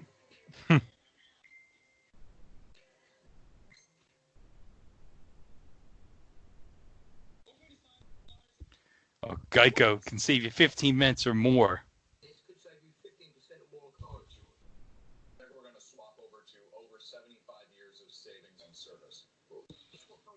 Over 75 years of saving and service. Yes.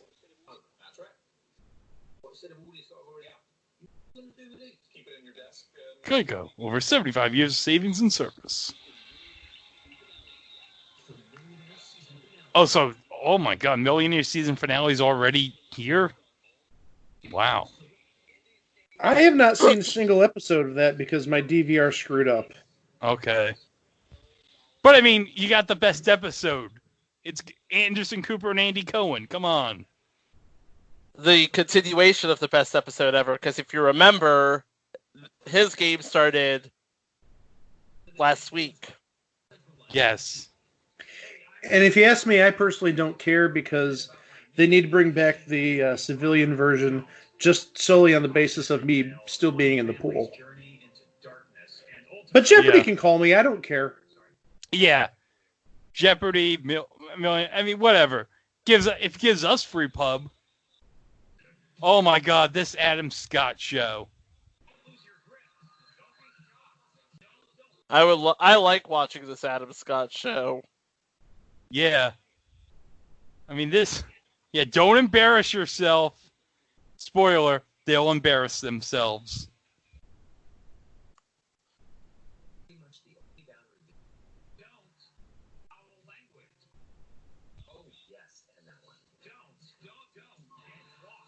Don't play ball in the house.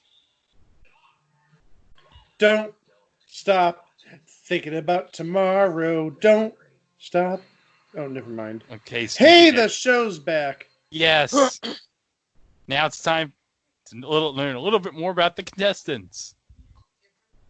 Well, okay, so Walt has 2 kids, and he's what they call a default room parent.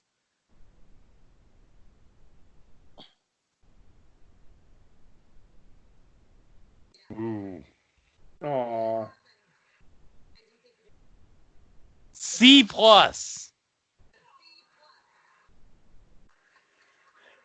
C+ is a room parent he's talking about? A room. Emily is from Pittsburgh, just got married. Aw.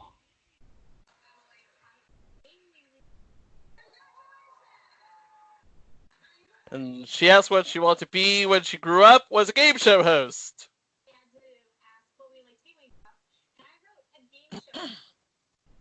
Well, she's in the right place, I'll tell you that much. Yes. Chad from Kentucky. Grew up on a farm. E-I-E-I-O.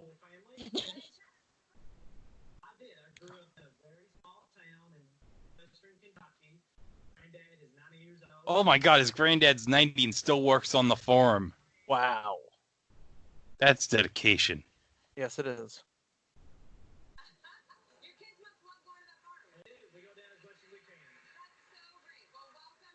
All right.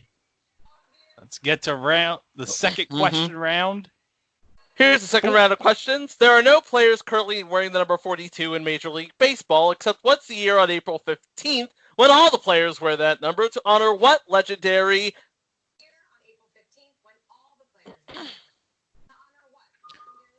I was hoping it was going to be Butch Husky. No. Boo! No. Boo this man! No, he's not going to... No, he's not going to his room. That was a great answer. Butch Husky, former Met and former Indian. And War 42. And War 42, yes.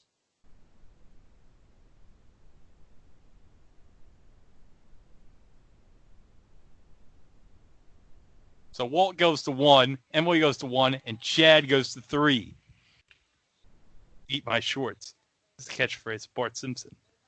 If I told you to eat my shabba shabba, it'd be the signature dish of what country? It's Japan. That was a question on Cash Cab. You're gonna be. Hey, this is not a time to be a hero, Chad. Oh. And question 3, here we go. According to Act 3, Scene 1 of William Shakespeare's Hamlet, what is the question?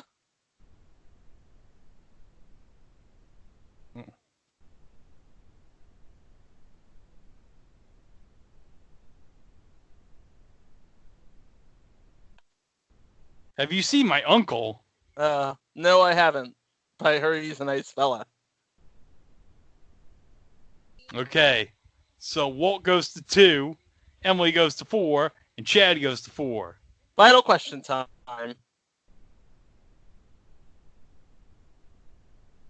It's hard to keep up the Joneses. They're everywhere. According to the most recent. Middle!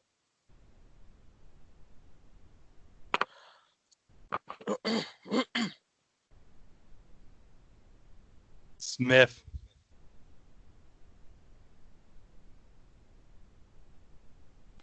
Oh, Chad, you were wrong there. Walt goes to 3 and Emily goes to 7. Chad remains at 4. And it's time to rotate the board! Do do do do do do do do do do do do. Is that number Wang? No, that's my invitation to the Super Nintendo MIDI version of the theme. No, but he rotated the board. Yeah. Oh, jeez. Chico, help a brother out. What's up? Okay, you said let's rotate the board, and I said, is that number Wang? And Greg said, no, that was the that is number Wang. No, I did. I did the pressure like theme. Okay. Okay. Never mind. All right, Chad's at the board here. $6,000 in a spin. Oh man, you're hitting me a little bit. Well, I paused for 10 seconds, okay? That was a quick 10 seconds because it was closer to like 6 or 5. But that's fine. That's fine. Right. I'm not that far behind. All right. Chad hits it again. 3,500. And speaking of not that far behind, well, Chad's right near there. He's not that far behind. He's And in second place. This is round 2, so double your bucks and across the board are both in play. And they're both in the same square. Yeah. 47.50. Oh, 17, famous 17, last. 50 He's gonna away. play his. He's gonna press his luck one more time. Famous last words. Nope, $4,000, and now he's in the lead. 21.5, but it's a short lead. He's got to go for. He's got to go for it here. Oh, is he gonna pass him? He's gonna pass his final spin to Emily. Oh. So we're gonna get to that spin right after this message. Well, we're going to go to Walt first, then we'll get to that spin. Yeah, because she goes last. But so far this season, guys, holy cow. Yeah, we've only got one. We've only seen one whammy so far. Yep. These three came to win. Yes, sir. Oh, ad for Walmart. Yeah, you better have like this place all sanitized.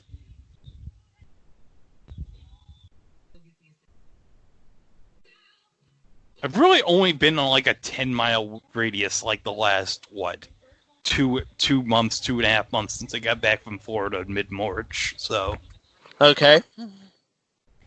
I have not been to a Walmart in like ages. I haven't been to a Walmart since the last time I needed pants.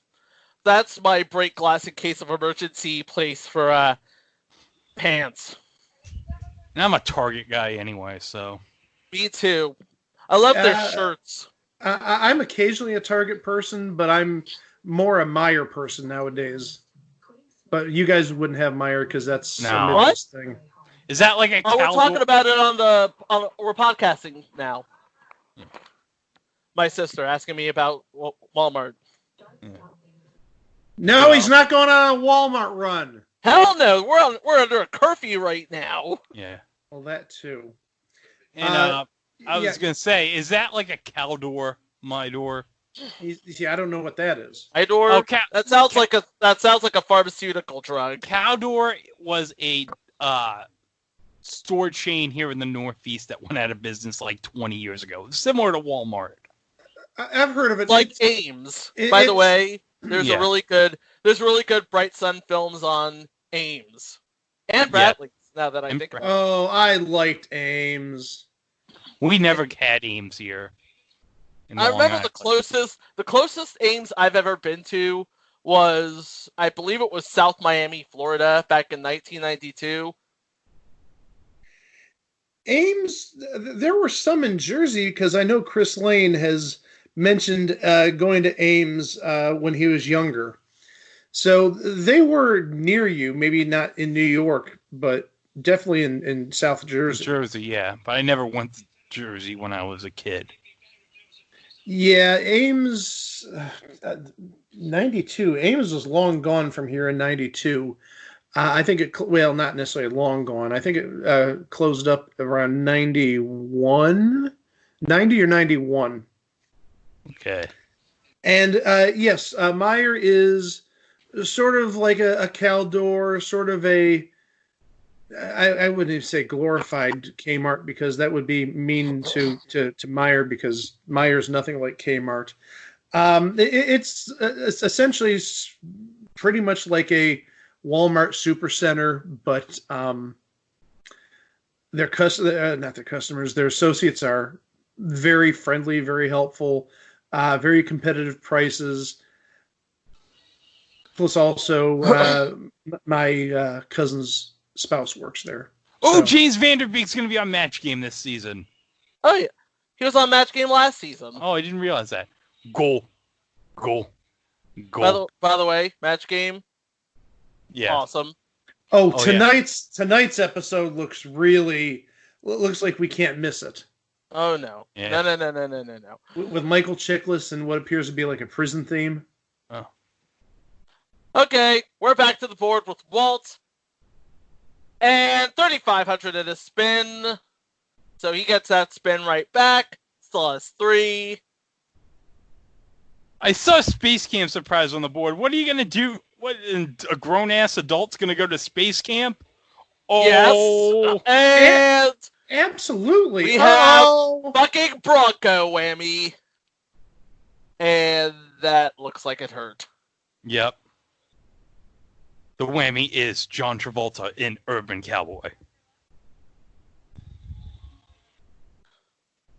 Calm down.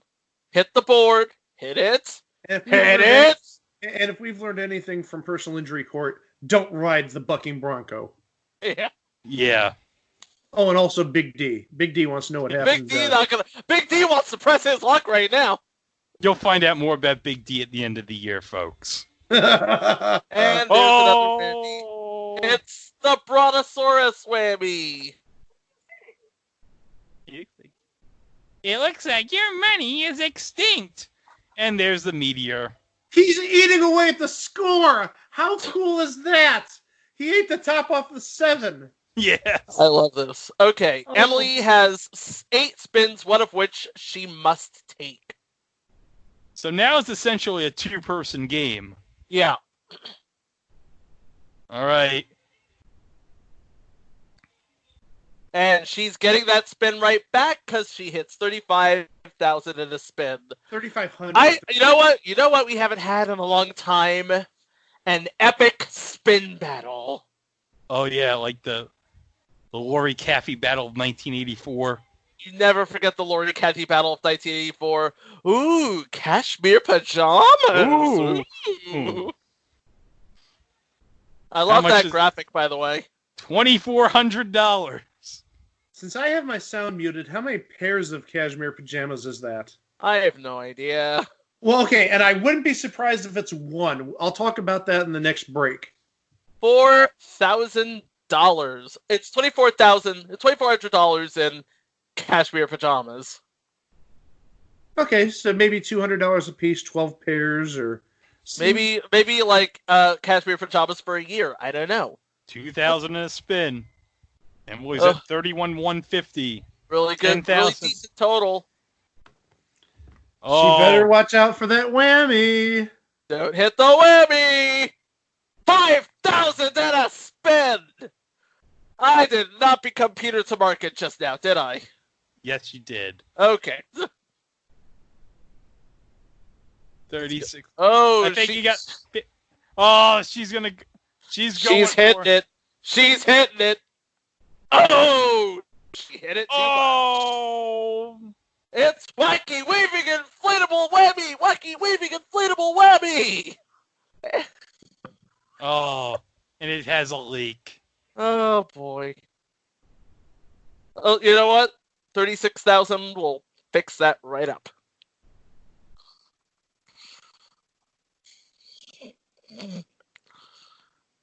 Well, 5 spins. Yeah, I have to go for it here, obviously. You got it. Just one whammy. And she's still in it. She's still 4,000. Okay. Yeah, the game's young. Game is young. Come on. We want to see the spin battle. 4,000. And there's another whammy. Oh. Timber. Oh. Damn. Oh, we know how this is going to end. That was incredibly dark. That. No, we knew it was going to end like that. If it was dark, there'd be blood. Like coming that out ever of stopped anybody on this show. Hasn't the whammy gone? $8,000 and a spin. Well, I was gonna say, hasn't the whammy been in a wood chipper once before? Last year, yeah. Yeah. And we saw blood in an eyeball, yeah. That's dark. Oh, Emily wants a Mini Cooper, and I see it. What is that? $25,000? Oh, at least. Oh, she's going to Space Camp! Oh, I called it. How much is that trip to Space Camp worth? $5,596. Hey, given the times we're living in, maybe she'll be going up with the SpaceX people soon enough. Hey, maybe she's going with Bob and Doug, eh? Bob and Doug gonna crack a beer in outer space, eh? We get it, Hooser. Oh. Okay, so here's where we are. 18,096. She's about 3,000 away from Chad's total. And she's going for it. She's within striking distance. She is. Okay. Oh. She is 500. No, she's like 1,500. 1,500 away from Chad's total. 1404. 1404. She can hit if she avoids the whammy and hits something. She'll win the game. She should. What's the lowest amount on the board? 2,000? 2,000. All right. If she hits anything, she wins. Yep. No, there's 1,500 on the board. 1,750. Okay. A Dior watch. Hello. Oh, that's more than 1,500. That's more than 1,500. But how much more than 1,500? Oh, hold on. We got to build the tension. Stop. Be quiet, everybody. Be quiet. You know, it could be one of those knockoffs. This is why Elizabeth is. This is why Elizabeth gets paid the big bucks here.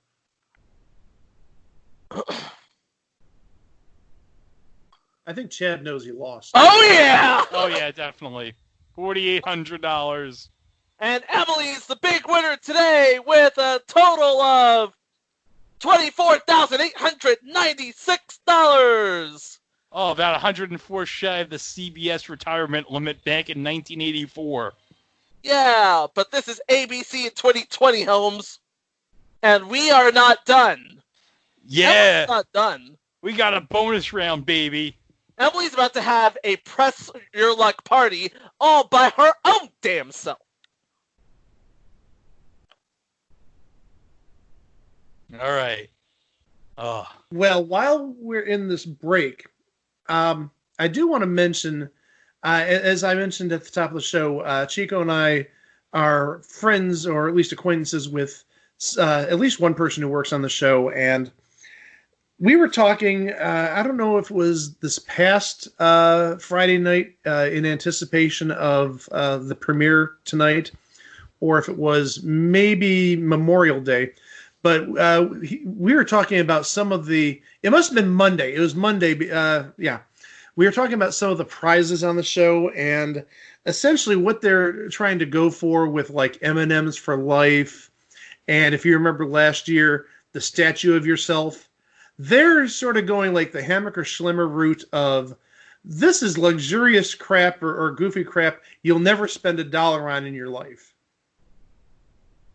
And also the dream prizes. Yep. Again, the Hammaker Schlemmer Sharper Image catalog. You're never gonna spend a dime on buying it, but damn it, if it wouldn't be that cool to have. Hey, exactly. Hey, and you guys know from last year what my dream prize is. Yeah, the statue of yourself. No. So it's not a statue of yourself? No.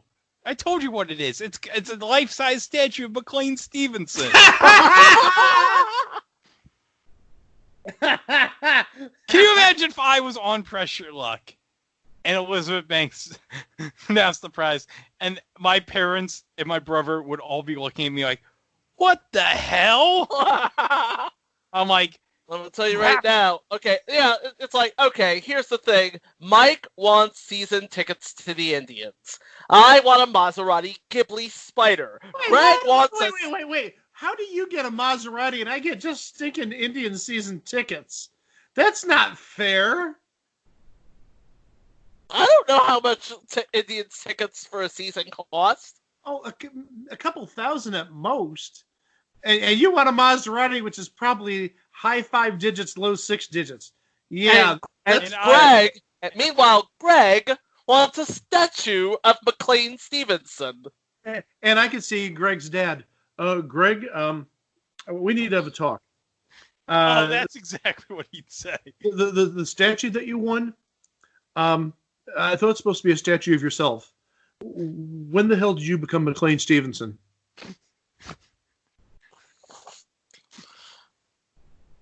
My dad would be saying, no, your dream is that, no, you should have picked the prize to have them build the moat around City Field. I knew that was coming. Yeah, in case you guys don't know, my dad does not care for sports, and he has really dumb ideas for how to improve sports. Hi, Greg's dad. He's never listening to this. Why not? Just in He case. Hi, should. Greg's- He should. The only time we'll have him on is to discuss how much he does not understand the rules of football. Which, let's be honest, is very true. Understandable. It's a complex game. Yeah. Yeah, it is. Oh, we got... don't comes from the twisted mind of Ryan Reynolds. Of course it would. God's perfect idiot, Ryan Reynolds. And now it's time for what the kids call the Big Bucks Bonanza. No, wait. That said it starts June 11th. That's a week from Thursday. Yeah. Is that replacing Holy Moly, or is that moving? That's replacing Millionaire. Oh, that's right. Millionaire only has a week left. Yes. Okay, good. Yeah. And there's the thing for Holy Moly, too. Yeah, there's Holy Moly, too. New And Thursday, how... 9 Okay. So, again, Emily, low-key game show fan. Yes. And by low-key game show fan, I mean... Anyway, she's here with her husband, Daniel. Hi, Daniel. How you doing? There he is, all alone on the bench.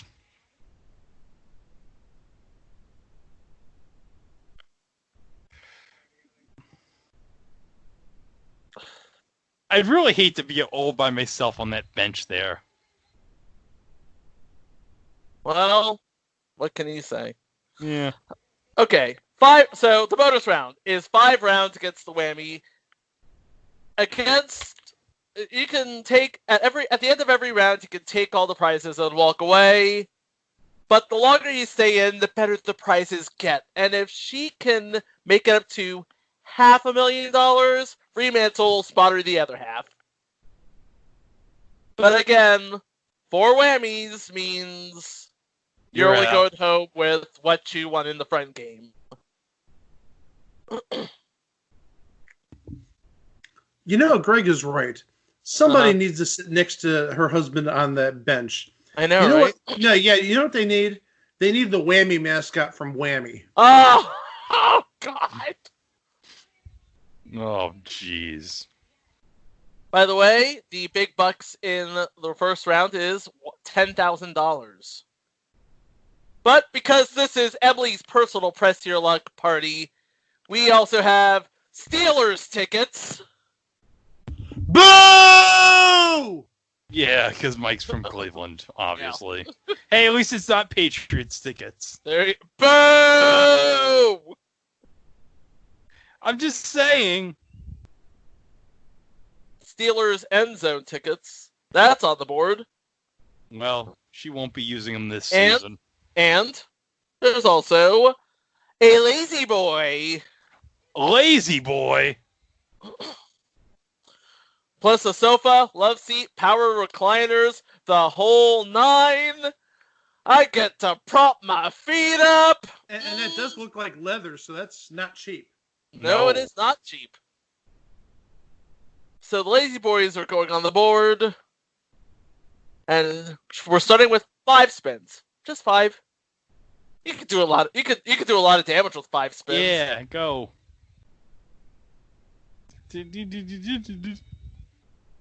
First spin is $2,500. All right. Only $477,500 to go. There's the Lazy Boy. Yeah, Lazy Boy, baby. Prop your feet up, baby. Woo! That's not expensive at all, is it? No. $6,799 worth of Lazy Boy. Well, again, it's leather, so yeah, that's not bad. Make Coop Cooper proud. 25. It all comes back to Twin Peaks with you. No, that's from basketball. Oh, my bad. Oh, I remember now. Yeah, because Doug Paul was lazy boy. Party in Miami! the city, on all night on the beach of the break of dawn. Welcome to Miami. Bienvenido a Miami.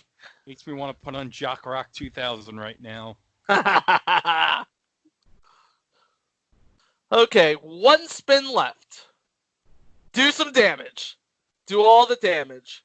Big damage. $5,000 worth of damage. Okay, at the end of round one, she has $20,970. That 17. What? 2917. That's what I said. 17. It said 70. No, I said 17. Okay. Anyway, she has that much. She can walk with that, or she could take on the next board, which has 25,000 on it. Yeah. She's also whammies. Is that new this season? I thought the second round was 15,000 as big bucks last year. I guess they're trying. Oh, wait. Here's her next board. Prizes: 3 weeks in Australia. Good die. Good die. Fosters. Yeah. Just avoid the stingrays. Hey, Kyle's not in the room, Mike. Crikey. Bro. No.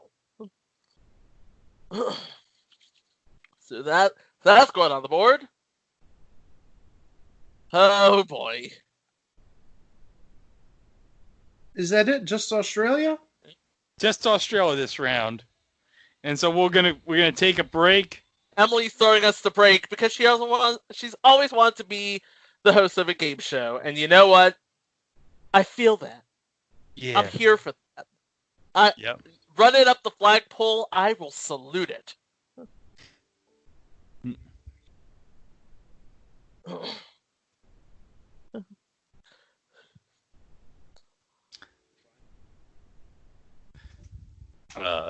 So, yeah. Australia.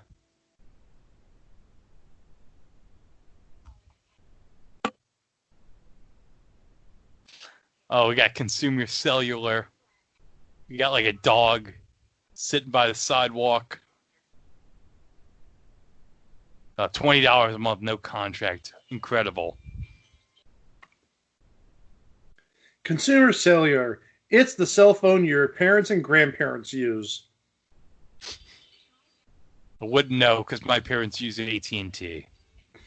My mom was a Suncom person. You remember Suncom? Sure. Yeah, we'll just nod our heads up and down. Yeah, for that is. Oh, Weeboo Emu and Doug. Seems like a common theme in our live shows so far. Who doesn't like Limu Emu? And Doug. No, screw Doug. Who doesn't like Limu Emu? Oh, if you don't like Limu Emu, you're a horrible person.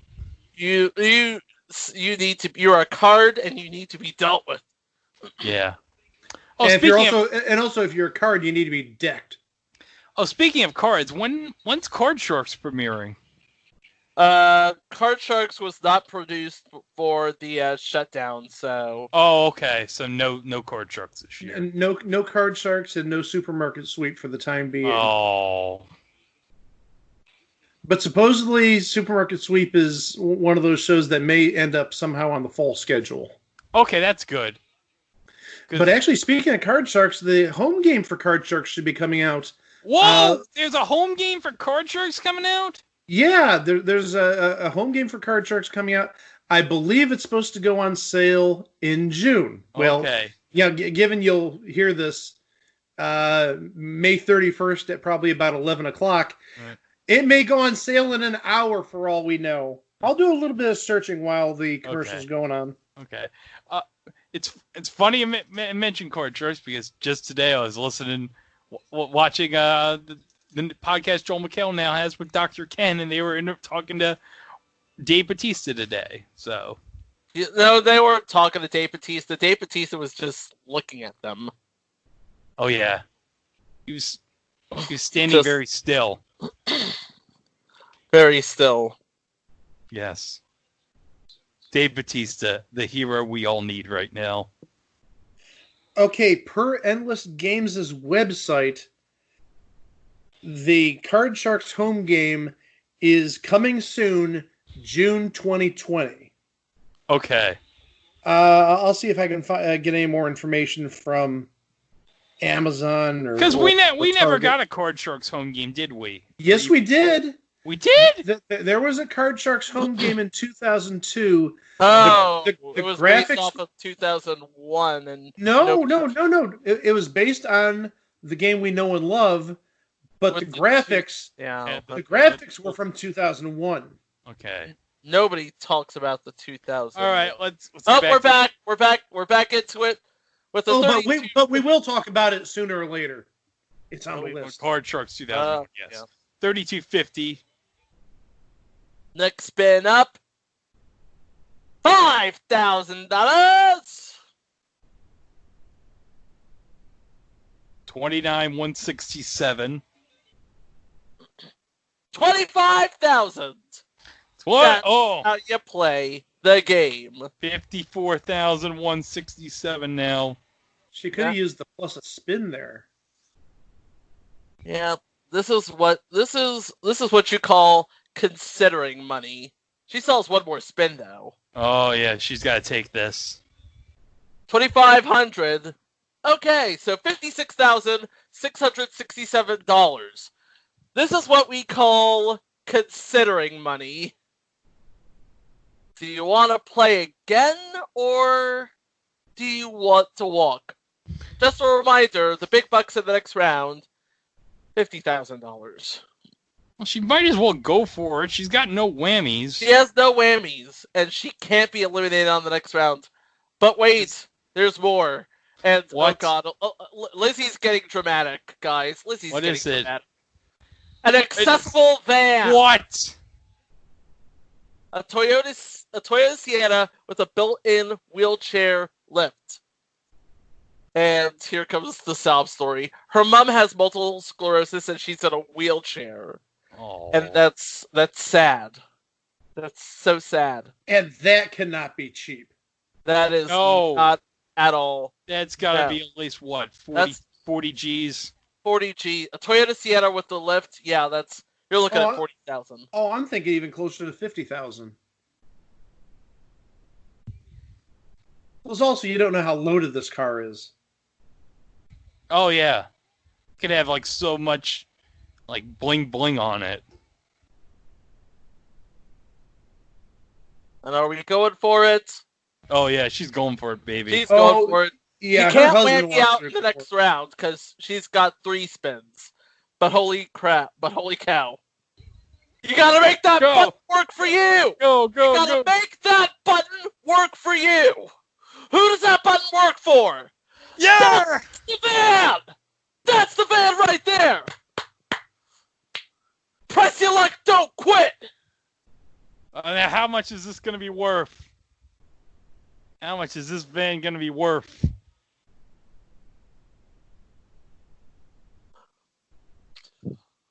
Oh, all the feels right now. Worth enough for her to walk, I bet, after these This spins. is what you call considering money.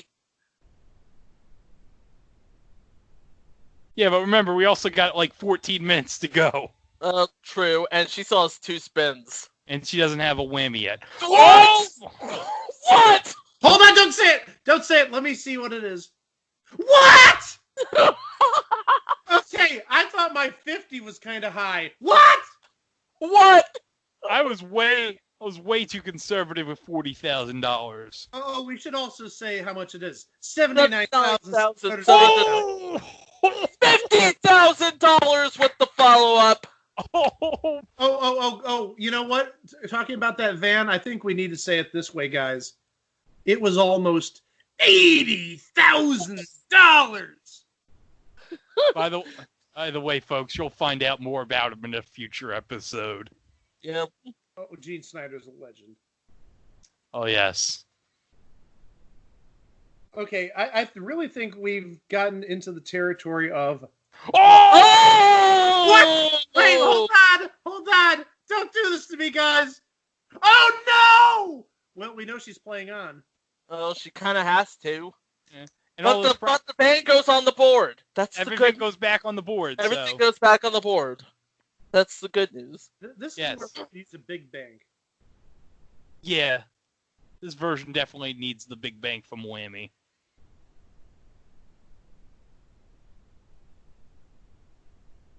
But yeah, everything goes back on the board. So. Oh, and then the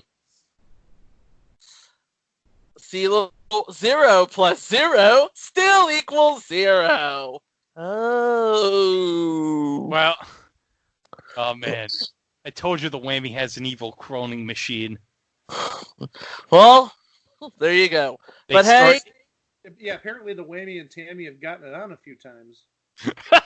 But the big bucks in the next round, $75,000.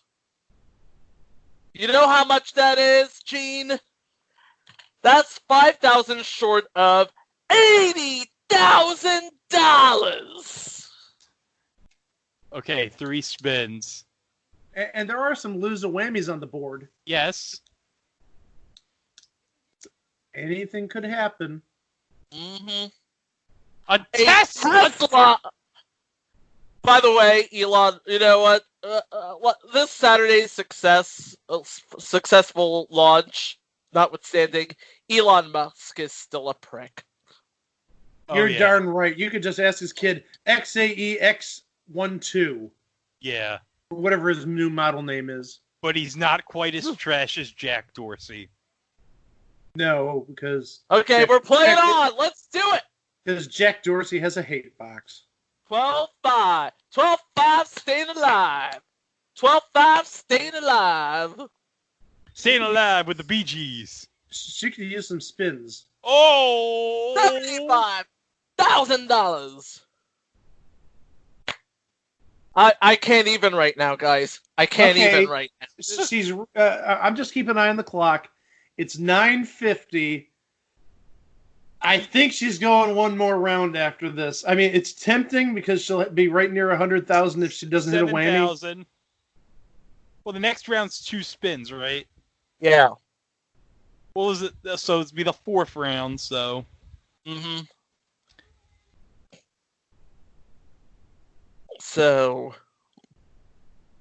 I think she'll do one more round and then call it a day. But first, we're going to a commercial. We're gonna pay the bills. We gotta pay the bills so we can pay this lady. We gotta pay Robert Iger's bills, baby. These big bucks don't make themselves, my friends. Yep. Have we? By the way, you mentioned Tammy. Have we seen Tammy in the new version? I don't think so. No, not yet. We've seen a lot of little baby whammies.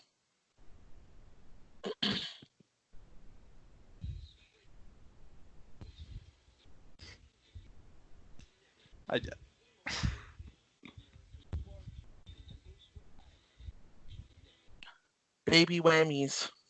Yeah. Bless. Anyway. This is the one thing I love about the new version of Pressure Luck is they've captured the spirit of the original Savage Steve Holland animations. Yes.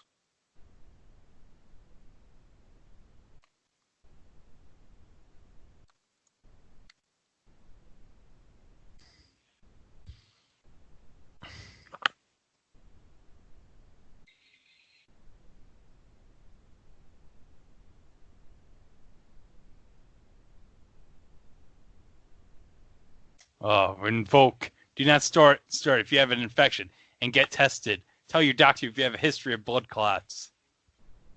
Tell your doctor if you've been somewhere. Fungal infections are common if you've had hepatitis B and C. Place your head in Good Housekeeping magazine. Ask your doctor if Invoke is right for you.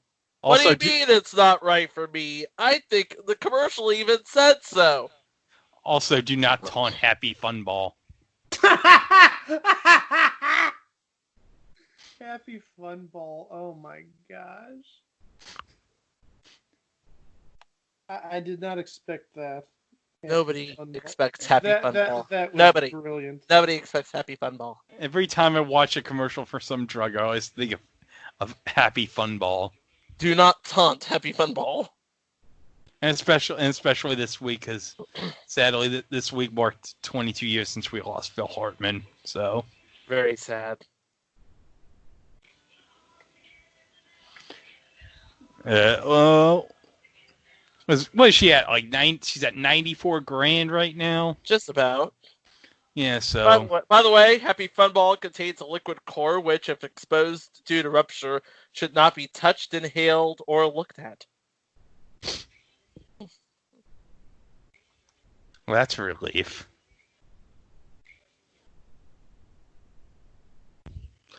Oh,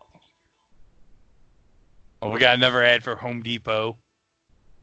Got some people like, oh, look at this cabinet. I think I'm going to order it on the app. No, it's a refrigerator. Oh, it's a refrigerator. Oh, it's a refrigerator. Okay. The cabinet. I'm sorry. Whatever. That's a nice refrigerator for that price. Yeah. Mahershala Ali. In a couple of years, he'll be Blade. Don't worry.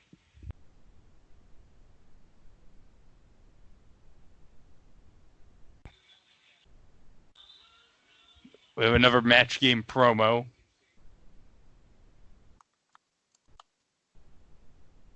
All right, now we're coming back in a bit. All right, now we're back from the news brief. All right, here we go. And we have, so far in the bank, 2 whammies at $94,500 with about 5 minutes worth of showtime left. Okay. I.e., one more round. Yeah. $100,000 this round. And this is the final round. Oh, this is the final round. It. Oh, this is it. Yeah. This is it. $10,000 on the board. $25,000. $50,000. $50,000. $75,000. $100,000. And $100,000. Okay, so this is it after this. So this is it. Yeah. Okay. And look at all those plus of spins. She can still hit the million, but it's still possible to get $500K. I mean, oh yeah. She just needs to play it cool. And it's 2 spins, right? Mm-hmm. Well, she's got 2 whammies. It might as well go. It's all or nothing. She's going. She's pressing her luck. Yeah, I mean, worst case scenario is she hits a whammy on the last spin, but even if she hits one on the first spin, she can still make a nice little chunk of change. Yeah. Oh, yeah. Oh, 3 spins. She has 3 spins. Oh, geez. Okay, here we go. Oh, this is going to be There's dramatic. a possibility here. This is going to be dramatic. Oh! $100,000 on a spin! And look at all those whammies surrounding it. Oh my my God. It's a sea of Man whammy. alive! Okay, just need to do that 3 more times and then add on 5,500. Yeah. And 5,500 is chump change on this board. Oh, no. No.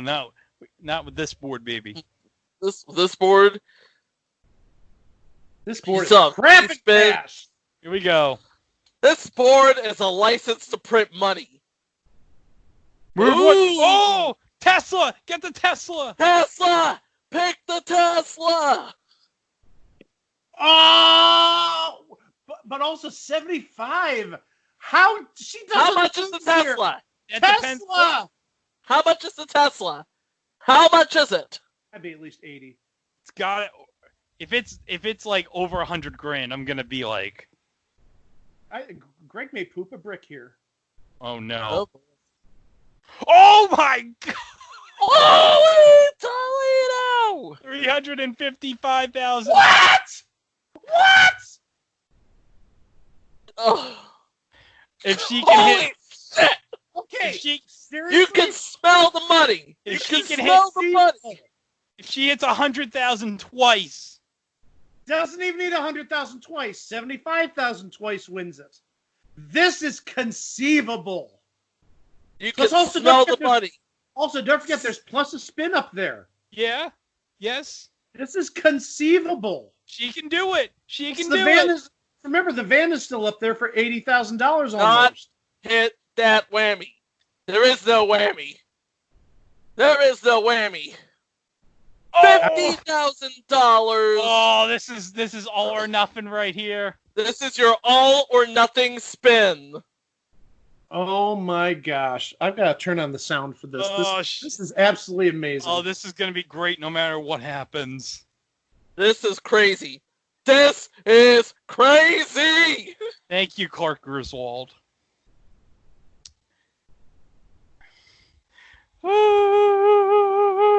Now watch, this is a total depression. She hits the Steelers tickets for about $3,000. Oh, God. Oh. All this on a high note, 100,000, you're going to be a millionaire, blah, blah, blah. And she ends up hitting Steelers tickets for like $2,500. $25,000. Oh, but you know what? Look at that total. Look at it. 430,300. Look at that total. Look at it. And with the that 20... is called Ching. You know what that's called? Ching. And don't forget, she won 24 of the main game, so it's $454,000 she has total. Okay, so what's she taking home? She's taking home a Dior watch, a trip to space camp, a Tesla Model X with ludicrous mode. Ludicrous mode! And hold on, $284,000 in cash! For a total of $455,286. This is how you get Season 2 started proper. Yeah, she made some bank. Yep. That was great. Oh my God! I don't think there's any way this could have started the season. Any way it could have been a better start to the season. Oh no! Now it's like Michael Larson, who? I mean, outside of the million being one, but that would be sort of, popping the balloon, if you will. That was nuts. That was totally nuts. Oh, speaking of nuts, it's match game time. Oh yeah, Melissa from Arrow, baby. Very. I see what they did there. Oh with yeah, the panel with Al. Yeah. The red and the green sirens. Yeah. That's funny. That's clever. That is fun. That's funny. Yeah. Even though they really don't use red and green lights on this version. Not on this show, no. But it's an homage to the past. Yes. It's one of those, yeah, you know what? What you did there. I see it. all those flashing sirens. What does it look like we're on? I'm telling. Future installment, I'm telling, but if you wait till Thursday's show, we'll make a reference to I'm telling, kind of, sort of. Which we're referring to episode 64. What episode? 64! Okay, thank you. Oh, wow. Oh, wow, and they're showing a clip of Mario Cantona and NYPD Blue. Oh. I want to see Mario Cantona in Steam Pipe Alley. Oh, you mean future installment Steam Pipe Alley? Oh, you darn right I'm talking about Steam Pipe Alley. Oh. Jeez. All right. Is that sort of the justification that everybody on the panel has been on a cop show? Well, you kind of figure. Well, yeah, I think Angie Harmon definitely. Angie Harmon definitely. Melissa Fumero definitely. Chickless, obviously. The Commission, the Shield. Right. Mm-hmm. Okay, so yeah, I think that's the justification. Because everyone's been on a cop show. Yeah, even Mario Kanto's been on an episode of NYPD Blue for what? And 4 Alec seconds. And Alec Baldwin was arrested and taken off a plane because he was playing Words with Friends. I don't know if he was arrested, but he was taken off the plane, I think. And then he made fun of it in a Capital One ad. Well, what's in your wallet? Well, we know what's in that one Press Your Luck player's wallet. It's stacked! Yes. Damn. Yeah, somebody did really well tonight. Yeah. Somebody did very, very good. Yes. The tax man will talk to you next year. Yeah. And we'll talk to you too soon. New episode. The new episode should actually coincide with the uploading of this episode. So be on the lookout for that. And then obviously we'll have another episode coming out on Thursday. And who knows, we'll do more live shows somewhere down the road. But for now, thank you for listening. Thank you, Chico. Thank you, Greg. And we'll catch you sooner or later with more installments of It Was the Thing on TV.